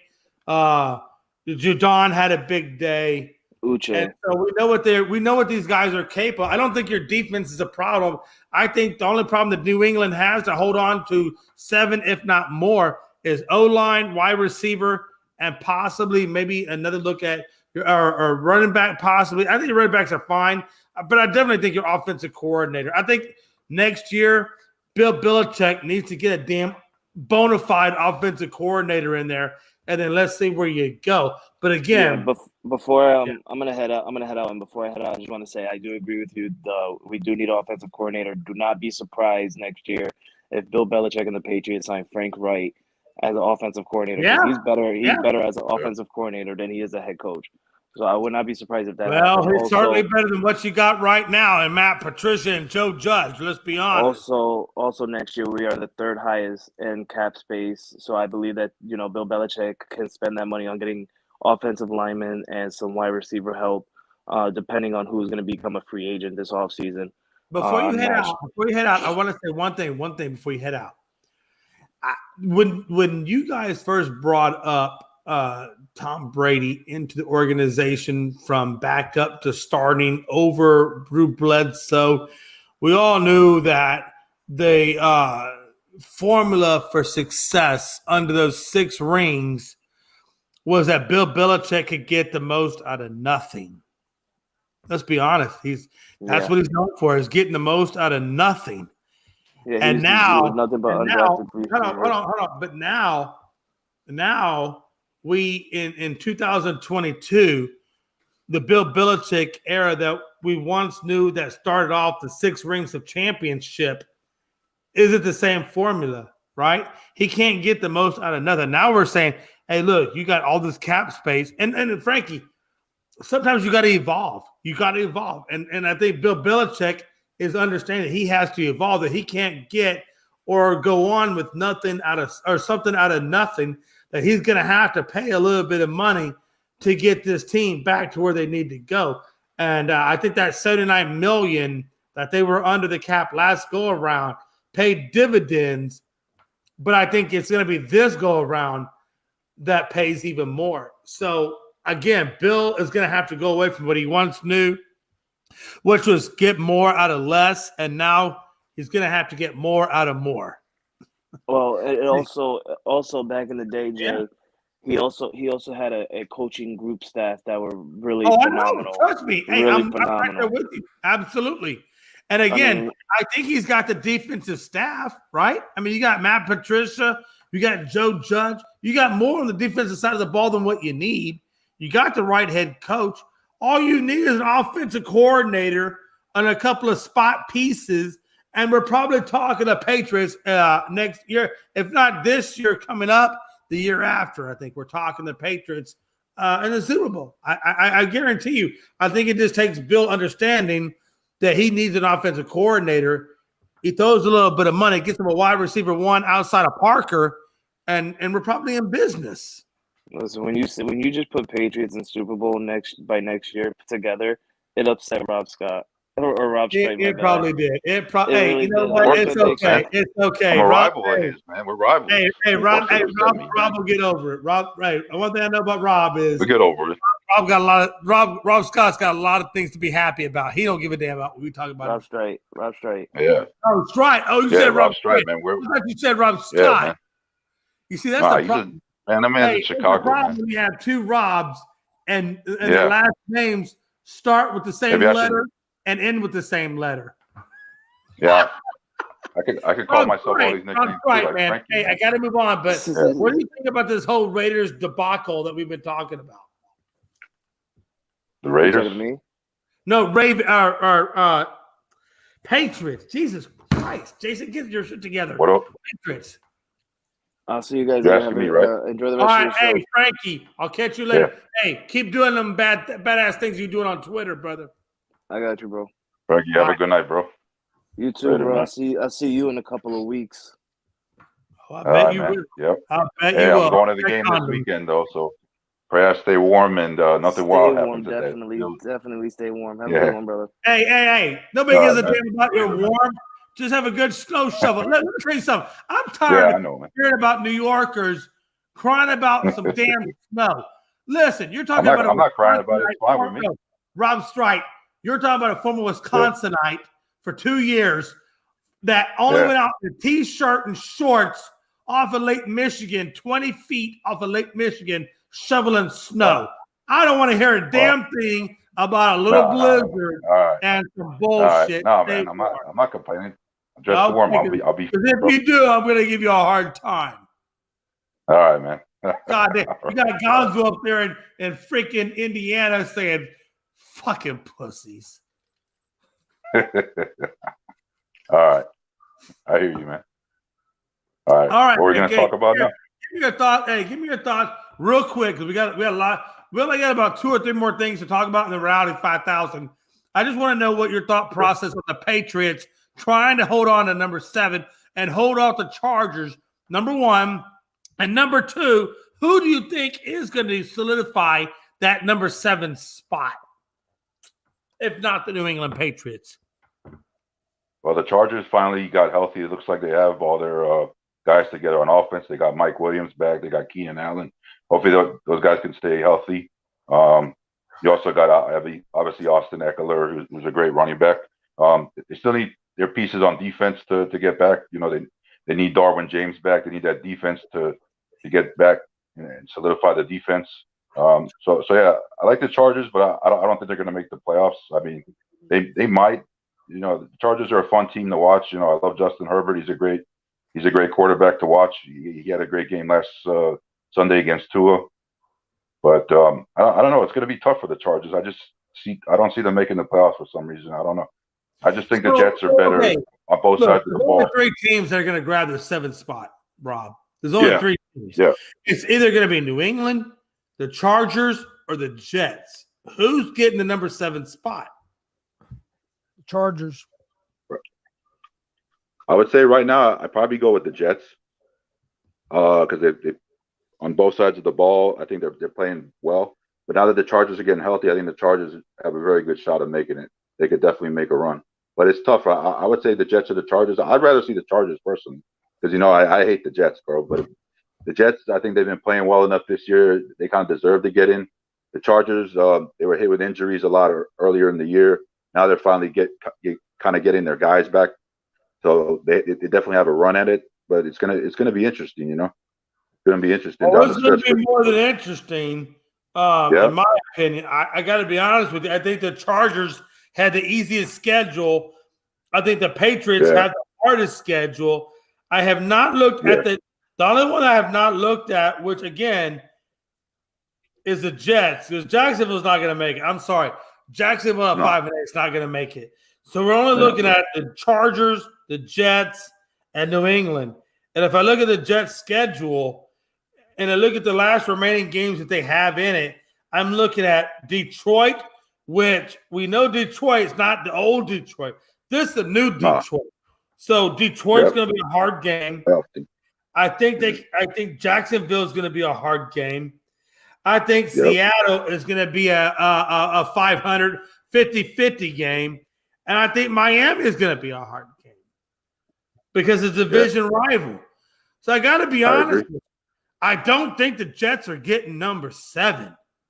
I don't think New England is getting number 7. I'm telling you, from a strength of schedule standpoint, if the Chargers don't wrap up at number 7, you might as well call them me purple. Yeah, the Chargers are a fun team to watch, man. I think they deserve it. The Chargers to me are a fun team to watch. They're one of the more interesting teams in the NFL. But Rob, I don't even know if they deserve it. I think the strength of schedule is just allowing them to happen. Does that make sense? Yeah. Well, they got the easiest schedule left, and they've gotten healthy. If you had to watch one team play in the playoffs, would you rather see the Chargers and Justin Herbert, or would you rather see the Jets in their quarterback situation? You know, Zach Wilson, Mike White, Joe Flacco, who's the quarterback? You know, and then the Jets. Yeah, I get it. I've never been a fan of the Jets. I don't like their weapons. Their defense is very good. I don't like their weapons, and you know, I don't want to see the Jets make the playoffs. You know. Okay, so my next question for all of you guys, we're gonna move on. My next question for all of you guys is in concerns with Watson, Deshaun Watson and his comeback. We know that the first 2 games, let's be honest, first 2 games are shit. They're shit. They don't make they're shit. Deshaun Watson's first 2 games have been horrible. Yeah, he you know, if you want to look at his last game against the Bengals, you can say that the 276, 1-1, and then, you know, he gave you a few yards. He gave you 33 yards on the ground. Okay, if you want to say that's great, that's fine. In my opinion, Deshaun Watson's shit. I don't think he's going to be shit the rest of this year. I think he needs a full training camp. He needs a full mini camp. I think Deshaun Watson comes back next year, and hopefully Deshaun next year then can do something with the Browns. But let me ask you Yep. this. I want to know this. I don't care about this year. For me, the Browns this year is nothing. What I want to know from you is this. Specifically question. They let go of Baker to bring on Deshaun. They gave the guy the full 230. Is it worth it for the Browns? Did they make the right decision? Will the Browns next year be a legitimate contender, or will they be more a little bit of what we see now? What is your opinion of them giving him the contract, how he's played so far, and what his projection is for next year? That's the question I'm curious on Deshaun Watson. Gonzo, you lead it off, and then Big Shot Rob, you'll end it up. How do you think about the two questions I asked you on this matter? Well, first of all, I don't think we can say if they made a mistake yet or not until we see what ends up happening with Deshaun Watson being there. Okay. But I don't think Deshaun Watson is ever going to be at the level he was at when he was in Houston. You can't just sit out 2 years. I don't care how great of an athlete you are. You can't sit out 2 years of a sport and expect to come back and be able to play at the same level you used to. I'm not saying that he don't have the potential to be a good quarterback anymore. I think he'll be better next year than he is now. But I don't know if we'll ever see him play at that high level that we saw him play at when he was in Houston. Oh, absolutely. I agree with you. I think he can get to playing to a good level, but I don't think we're ever going to see the Deshaun Watson that we were used to seeing. But I think we got to wait a couple of years to see if they made the right decision or not. Personally, I think they done Baker Mayfield wrong. Before Baker got there, Cleveland was a team that would win 0 to 1 games a year.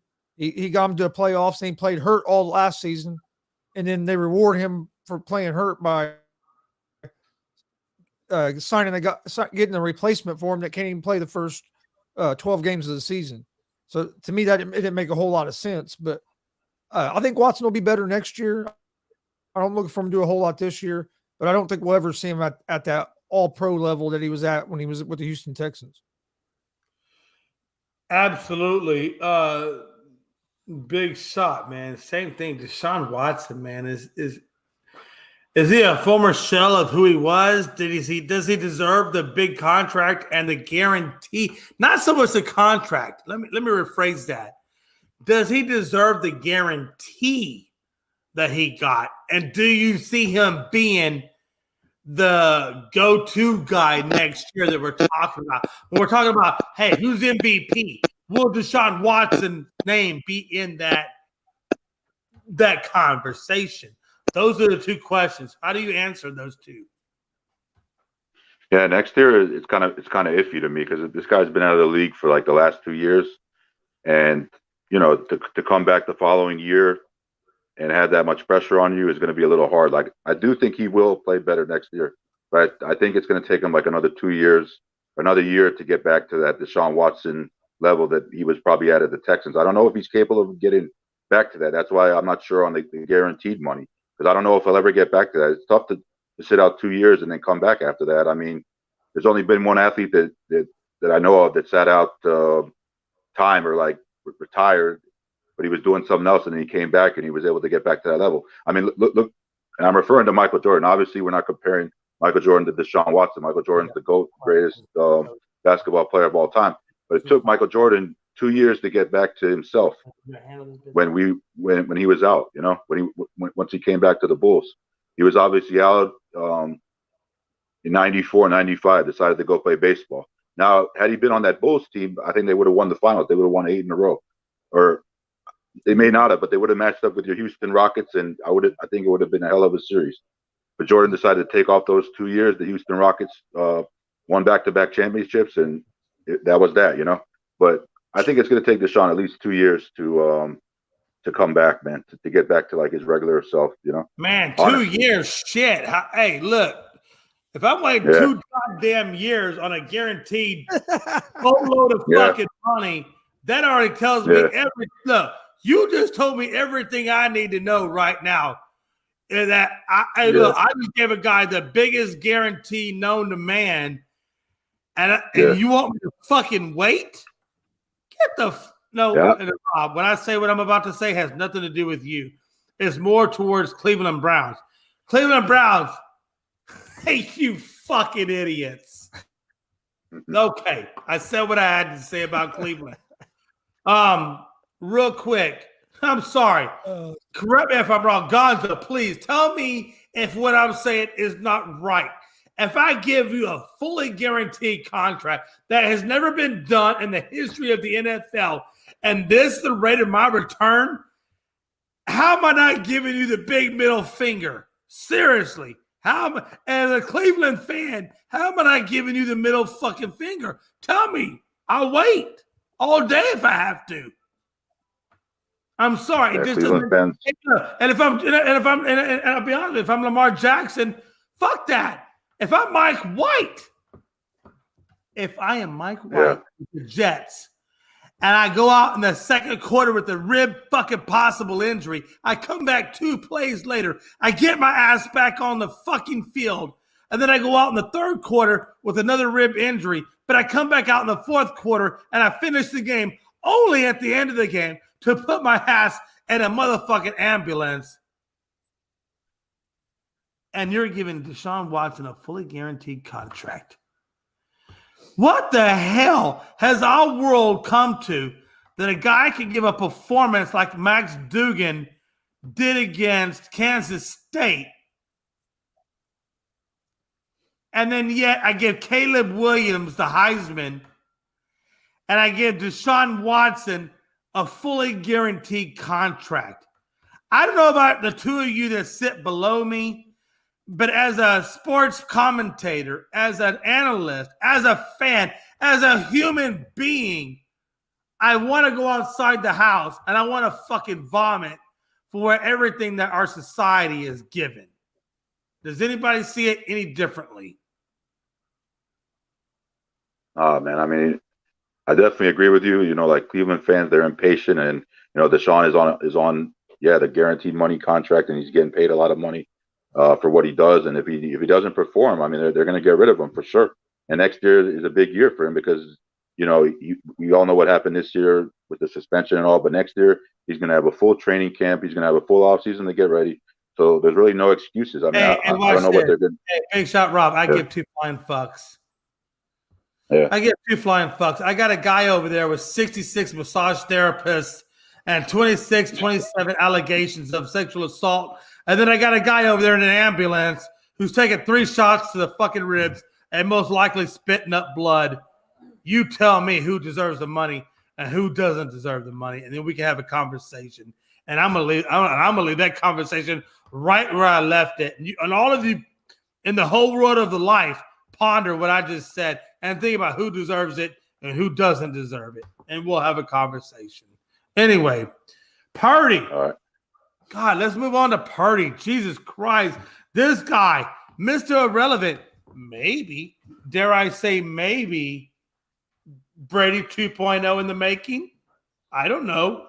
But the guy looks pretty damn good for being Mr. Irrelevant. What do you guys think about Purdy and what he's done? And again, hey, Debo, Debo's out for a hot minute. I hope he's not out for too long. But I wanted to get you guys' impression on Purdy and what he means for San Francisco, given the fact that they didn't claim Baker Mayfield off of waivers and they let the Rams claim him instead.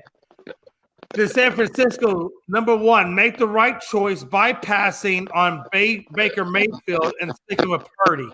That's really the main question I want to know. Did they make the right choice, passing on Baker and sticking with Purdy for the rest of the playoffs? Gonzo, what do you think about that whole situation? I think they made the right choice of keeping or not going and getting Baker. Purdy looked, man, I tell you what, he looked real good that game. But we also have to remember it's only one game. But in the game a game and a half, I think he's played now, something like that. He's played well, and with all the weapons around him, that the 49ers don't need him to be. You don't have to put the team on your back and carry that team. You just got to manage the game. Don't make big mistakes. And with the 49 that defense the 49ers have, you're going to have chances to win. They just need to be able to make a big play here and there. But I like what I see so far out of him. We got to see if he can stay consistent. But if he can play at this level he's playing, Trey Lance might not get that job back when he's healthy. No, I agree. And real quick, before you give your thought process on the matter, I just want to get through a couple of comments real quick. John Suggs says Purdy was legit, but let's face it, it's the Bucs defense. Okay, I'll give you that, but still, that wasn't the only game that he won. He won a game before that. Let's not forget. Number 2, Anthony Price says, I want to see how the Browns roster downgraded because of Watson's contract. Good point. Anthony, that's a good damn point, and I'm curious to know that myself.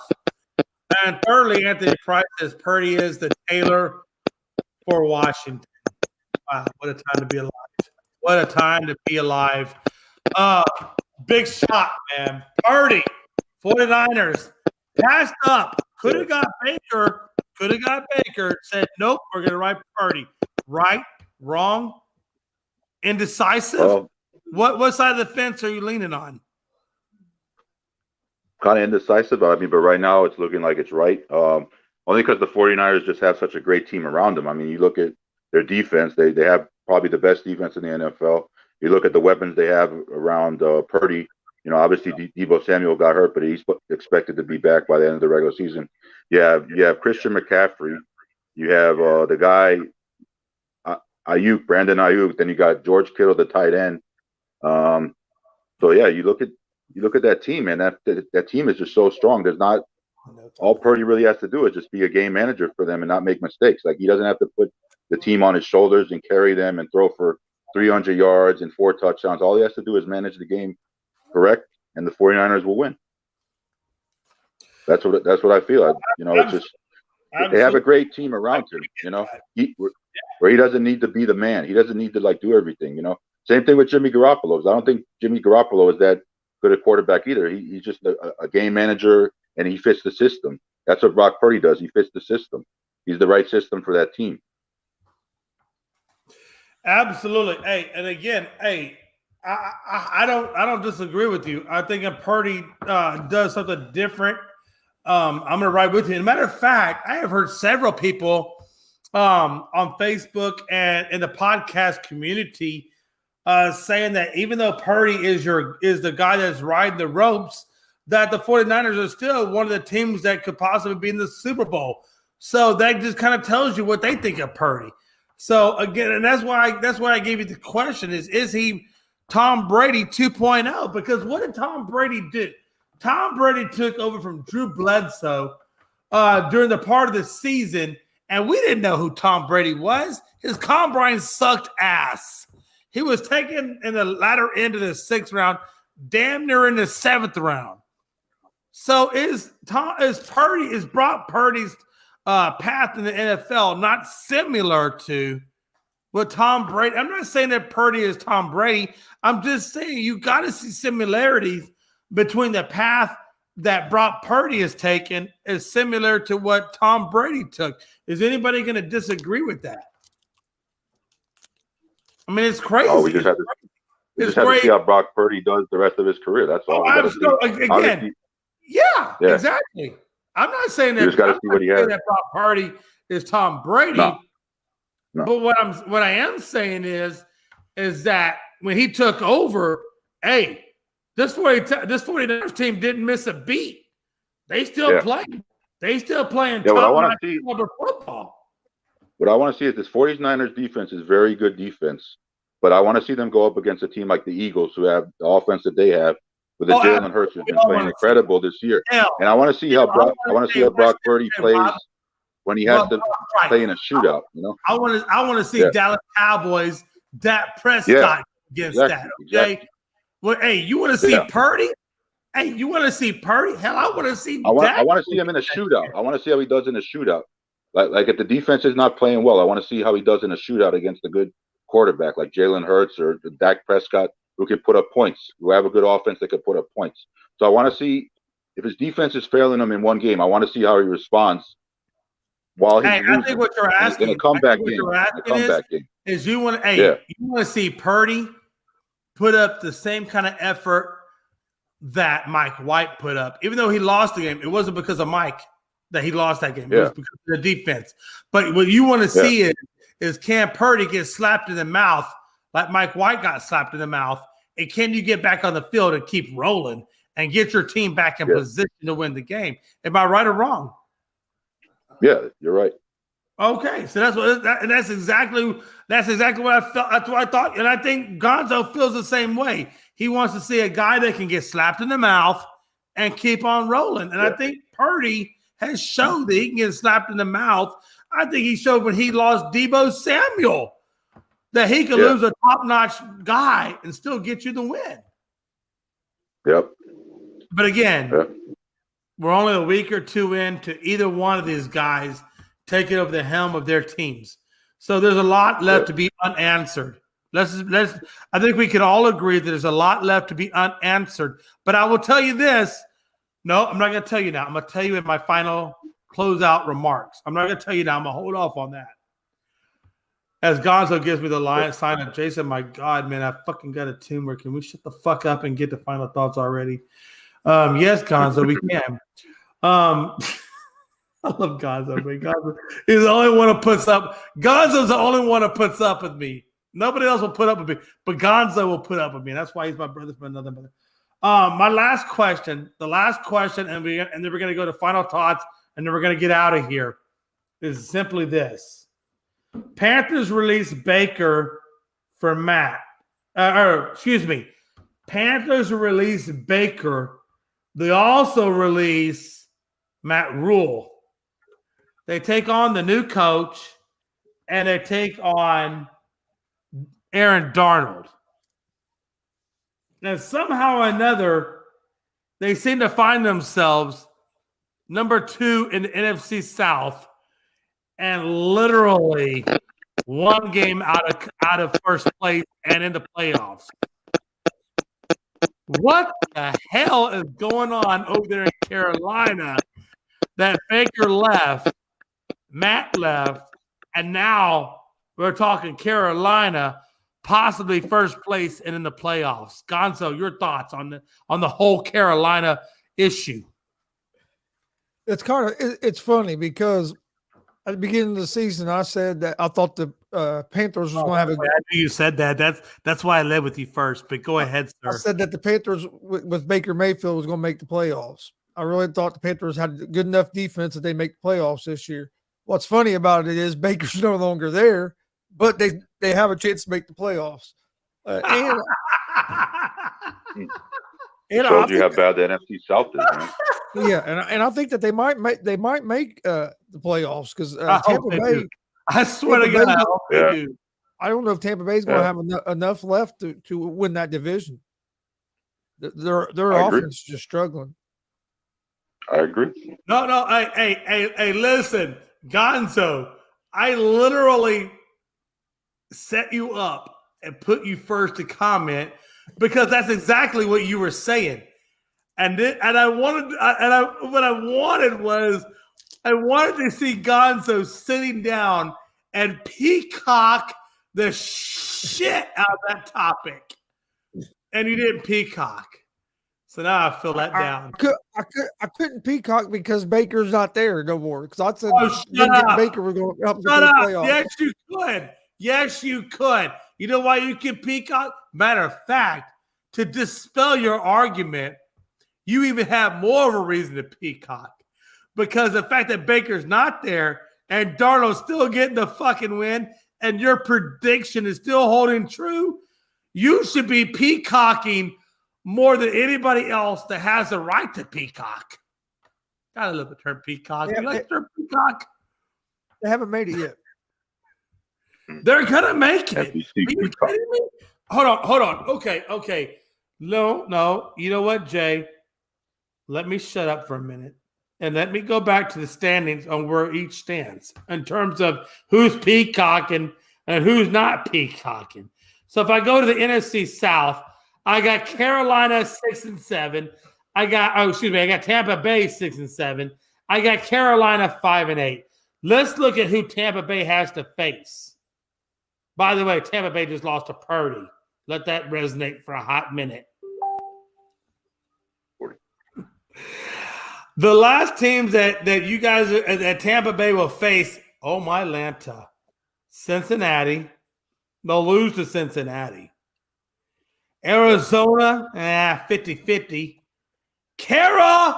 Freaking Carolina. Number 3 is on the depth charts. See, so it could come down to the last game of the season. And then, of course, at the end of it all is Atlanta. Now, that's Tampa's schedule. And, yes, I know exactly where you're going with that. But I want to look at Carolina's schedule before we go down that rabbit hole that I know Gonzo is desperately willing to go down. But hold on a minute now. Now, if I look at Carolina and who they have to face, let's see what rabbit hole they're going down. Oh, what a time to be alive. Time is on my side. Oh, jeez. No, not always. So if I look at Carolina, where is it at? Damn it, Jay. Come on now. NFC. Okay. So if I look at Carolina, which, by the way, the only way Carolina Panthers get into the playoffs and then the only way Tampa gets to the playoffs is if you get number 1 in that division. If you don't get number 1 in the division, you're just asked the fuck out. So if Carolina wants the playoffs, this is the teams that they have to win out. And I really believe you have to win out to get this. They're going to have to face Pitt. Yeah, they could beat Pitt. Detroit, that could give them problems. Tampa, yeah. And then they wrap it up in New Orleans. Now, okay, it is what it is. If Tampa and Darnold want to get there, they're going to have to go through Detroit, and they're going to have to go through Tampa to get there. And I love it. Matter of fact, Gonzo, we are going to have shows directly centered around this because I think this is a pivotal point. Tampa or Carolina, who deserves it more? And I got to be honest with you, the storyline is freaking amazing. The storyline is amazing. I'm sorry, if you don't get amped up for this storyline, there's something wrong with you. Would you agree? Yes, sir. Yep. I mean, honestly, you could look at the AFC and be like, New England's not going to hold. Look, as much as Frankie wants that, I'm sorry. That's not going to happen. Chargers, we all know the Chargers are going to be at the number 7 spot going into the playoffs. What we don't know and what intrigues us is who gets into the playoffs in the NFC South. Because there's 2 things that really matter, right? You have the NFC bottom. Can the Giants hold on? And then you have the NFC South, and can Brady hold on? So the NFC, in my opinion, correct me if I'm wrong, but the NFC has so many more parallels as to who goes and who doesn't go. Would you guys agree? Yeah, I would. Man, what a crazy man! Damn. Josh Bell signed a 2-year deal with Cleveland. Oh, that's old news. You didn't know Bell went to Cleveland? Yeah, I knew that, but it's on the bottom of my TV. But okay, so let me ask you this. Since you brought up Bell, let me ask you this. Let me ask you about the Guardians. Because the Guardians is another team, that could challenge for a playoff spot. Well, they will challenge for a playoff spot. But what do the Guardians look like to you? I got to be honest with you. Even with the Bell hiring, if I'm Bell and I'm going to Cleveland, I'm like, yeah, I'm not gonna. I maybe I should have stayed with the Padres. Let me ask you this question: I think he should have. Did Bell make the right choice going to Cleveland or staying with San Diego? That's the question. That right there is the question. Did Bell make the right choice going to Cleveland or staying with San Diego? What do you guys think? No. I think he just took the money, wanted to go to Cleveland. I think he should have stayed in San Diego. How do you They're feel more about of a winning. I mean, San Diego just got they just got what's his name, Xander Bogaerts from the Red Sox, so they have a viable shortstop now. Hopefully Tatis will be back next year. I heard something about Frankie was saying the Yankees are trying to get him, but that's not a definite thing. Yeah, well, it's true. the Padres are a better team, man. You want to play with a better team, man. You know, don't you want to win? I mean, it's all what that guy wants. You know, Bell, he probably wants the money, so he took the money over wanting to win. Not that the Guardians aren't a good team. I mean, they're a good team. I just don't see them as a World Series team. I mean, the Padres have a better shot to win the World Series than they do. Simple as that. Let me ask you this. Okay. John Suggs brings up because, and again, it goes with the same what we're talking about. So we're gonna talk about this real quick. McCaffrey is no longer with the Panthers, and yet the Panthers are still vying for a playoff spot in the South. I got to be honest with you. I think, having McCaffrey, let him go to San Francisco was the best thing that Carolina could have done, because McCaffrey has got a maybe 2-3 year shelf life left in him at the level in which he's producing. And I think Carolina is moving on to Foreman and even the guy behind Foreman at the running back spot. So I think Carolina is solidified at the running back. I think C.J. Moore is still there. They need maybe one more wideout. Maybe, again, Carolina's issues aren't at running back. They're not at defense. They're not even offensive line. Carolina is at quarterback and maybe even another wide receiver to complement C.J. Moore to get where they need to go. Does anybody Rob Strite, I know you agree with that. Gonzo, do you agree the same? Yeah, I agree. Crazy what a world we live in, man. All right, guys. Hey, look, we're right at about 2 hours in this episode, and my wife is looking at me like dinner's ready. So I know y'all guys got to be thinking you got things to do too. Hell of a show. We're going to go final thoughts, and then we're going to get up on out of here, and we will be back Thursday, 7 p.m. Rob Strite, will you be with us on Thursday at 7 p.m.? Yeah, I'll try to be for sure. You need to make sure your ass is there, because we need more Rob Strite in our life. Yeah, man. All right, I got you. Who does not need more Rob Strite in their life? I need a lot of Rob Strite. Yep.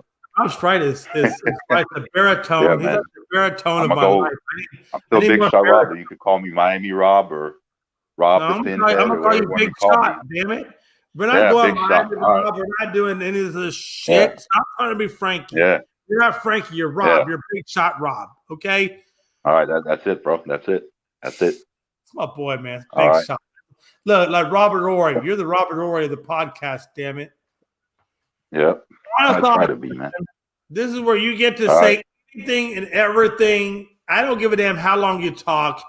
Whatever it is that's in your mind about sports that you want to talk about or say about, this is your moment before we get the fuck out of here. Rob Strite, you're going to lead us off. What is it and everything and anything you want to talk about, bro? Well, I want to talk about Miami Dolphins this week going into Buffalo. I'll be at that game. It's my first game up here in Western New York, Orchard Park. I'm excited. It's going to be a snowy game for sure. Is it going to snow, Bob? Is it going to snow? Yeah, I think it's going to snow, man. They said 1 to 3 inches. Bob, but Buffalo move games to Detroit when it snows. Are we going to actually see a Buffalo and Miami and Buffalo game this go around? I sure hope so, man. I think it's going to be hard to throw the ball, though. That's right. We need it. We need to see Tua and Miami out of the beautiful sunshine and rainbows and put their ass at -10 and some snow. Can we get that, Bob? Hey, Tua hasn't looked good the last couple games. It's going to be a tough game. Yeah. Tua has not looked good the last couple of games. What I noticed about defenses are bringing up the cornerbacks, or they're dropping back, and they're putting a lot of pressure on the wide receivers. So Tua's he's definitely like overthrowing the ball. He's not putting the ball on point like he was before. His accuracy has definitely been off. So the Miami Dolphins offense, they just need to get it together. I think we're gonna have to run the ball a lot to win this game. The weather conditions will not be great. It's going to be hard to throw. The Dolphins are going to have to be able to run the ball with Mostert and Wilson. I know Wilson got hurt the last game, so I don't know what his status is for the game. But this game could be ugly and low scoring, and I would not be surprised if running the ball and defense wins this game. Question on Miami. Now we're going to turn to Miami real quick before I get on to Gonzo. My question with you in regards to Miami is they're 8-5 currently. They go next week. They're going to be 9-5, or they're going to be 9-6, whatever. My math is. They're 8-5. They're going to be 9-5 or 8-6. Go next week. How do you see Miami going in the rest of this in terms of Super Bowl contention? Right. I want to know what your thought process is on Miami making it to the Super Bowl. Do you think Miami has what it takes to make it to the Super Bowl? It's a tough question, man. Everything is depending on Tua. Tua, we've played some tougher teams lately. We lost. I wasn't surprised that we lost to San Francisco. I was surprised that we lost to the Chargers. I thought Tua would play better in that game, especially going against Herbert, who he's compared to in the quarterback draft class they were in. Herbert played much better than them, and the Dolphins just didn't look right. Offensively, the defense did play well, but we still lost that game to the Chargers, and to me, that was a bad loss ahead of a game like this against Buffalo, a division rival, who knows us well. And it's going to be a dogfight. This game, it's going to be a dogfight. I hope it's a close game. I hope it's not a Buffalo beatdown, because I know Buffalo is mad for sure that we beat them down in Miami earlier in the year by 2 points, so they remember that. But looking at Miami ahead, Tua's going to have to get on track. The offense is going to have to get on track. I think the defense is playing well right now, but it's just the offense has to get back on track. It has to get back to that high-powered scoring offense. Miami. And I definitely agree with Tua you. has to be accurate with the ball. Last question for you is in terms of this, in terms of final thoughts. My last question for you is, I know Miami Heat have talked about shopping around your boy Kyle Lowry. Do you think that he will get moved, or do you think they move on from Kyle, or do you think they move on with Kyle Lowry? That's a tough question, man. I think Kyle Lowry, he is a great point guard, but he's getting up there in age. Maybe they want to get somebody younger. They're also looking at trading Duncan Robinson as well. Kyle Lowry's been Kyle Lowry. Kyle Lowry's been a great point guard in this league for a long time. He's very smart and intelligent point guard, but he's almost at the end of his career. And honestly, I think he wants to go back to Toronto and finish his career in Toronto. So I wouldn't be surprised if he made a move to get a younger point guard, or maybe try to draft one after this season. Yeah, no doubt. Because man, you look at Kyle Lowry, he's at the end of his career, and I just think he wants to finish his career as a Raptor. I just think Jimmy Butler being on the Heat was the one that attracted him to come to Miami. Just like when Jimmy Butler came to Miami, it was Dwayne Wade that attracted him here. So that's how I look at it. Absolutely, and I'm right there with you. I think that's kind of what I was thinking. Real quick, we put that spotlight on you. Final thoughts with Gonzo in Gonzo Sports Room. Final thoughts, brother. My first thought is if the Dolphins better start playing some better football, or they're not even going to make the playoffs. Yeah, because if they lose this week and you get the Chargers win or the Jets win, they all would be tied with the same record. So I mean, the Dolphins aren't guaranteed to be in the playoffs yet. They're going to start winning some of these games down the stretch. No doubt about it. Gonzo, please, man. Since we're in final thought, actually, please. While I have you on the screen, is there any other places? Hey, shout outs for wherever we can catch you on beyond Unscripted, man. Put your shout outs real quick. You can find me at Gonzo Sports Room on YouTube, Facebook, Twitch, Instagram, basically all social media except TikTok. You can find me at Gonzo Sports Room or at Chris D. Gonzalez. Gonzo Sports Room will probably be on TikTok here real soon. That's just something I haven't got to yet, with everything going on. I do usually 4 or 5 shows a day, so it's pretty easy to find, either at Gonzo Sports Room or at the ASAP Network, or here on Unscripted with Jay and the guys. Yeah, man. Make sure you check Gonzo Sports Room's Easy Money. Monday, is it Monday through Friday, Gonzo? And please tell me the time. Monday through Friday, right around 3:00. Yeah, so if you want to catch Gonzo Sports Room's Easy Money, it's literally right after the afternoon show at 1. So when the afternoon show ends, probably 10 minutes later, you're going to get Easy Money. And anything you want to know about betting, parlays, or whatnot, hey, Gonzo and his father, Tony Gonzalez, I love Tony, will hit you up with all the knowledge, and they will take care of you guys. Again, you can catch me. You can catch me on Tuesdays, Thursdays, and Saturdays at 7 p.m. on Tuesdays and Thursdays Eastern, and 8 o'clock Eastern on Saturday. And catch me 1 o'clock with Gonzo on the afternoon blitz and so forth on that. So that's where you can catch me at. Don't forget Unscripted Guys on Twitter, Unscripted Sports, TikTok. Both are all one word, no spaces. And then real quick, if I can, before we get out of here, Rob, outside of Unscripted, is there anywhere that they can catch you at, or is Unscripted your platform? Yeah, Instagram at RGS954. Facebook, my Facebook's Robert Strite, and it's Big Shot Rob in parentheses. So you can catch me on there. And also LinkedIn. Just look for me on LinkedIn, Robert Strite, and I'll be on there. I'm on there too. So those are like the 3 social media platforms I'm on. So, yeah. All right, man. So there you go. That's Gonzo. That's me. And it's Big Shot Rob, man. Where to catch us and all of our content. I hope you've enjoyed what we put out for you guys between me and Gonzo and Big Shot on Unscripted. And we will catch you guys Thursday, 7 p.m. Eastern. Yes, Thursday, 7 p.m. Eastern for Unscripted. And then again, of course, obviously you can catch me and Gonzo at 1 o'clock tomorrow on Afternoon Blitz. And y'all be good, man. Hey, thanks for joining us, man. Y'all be safe. We out of 5,000.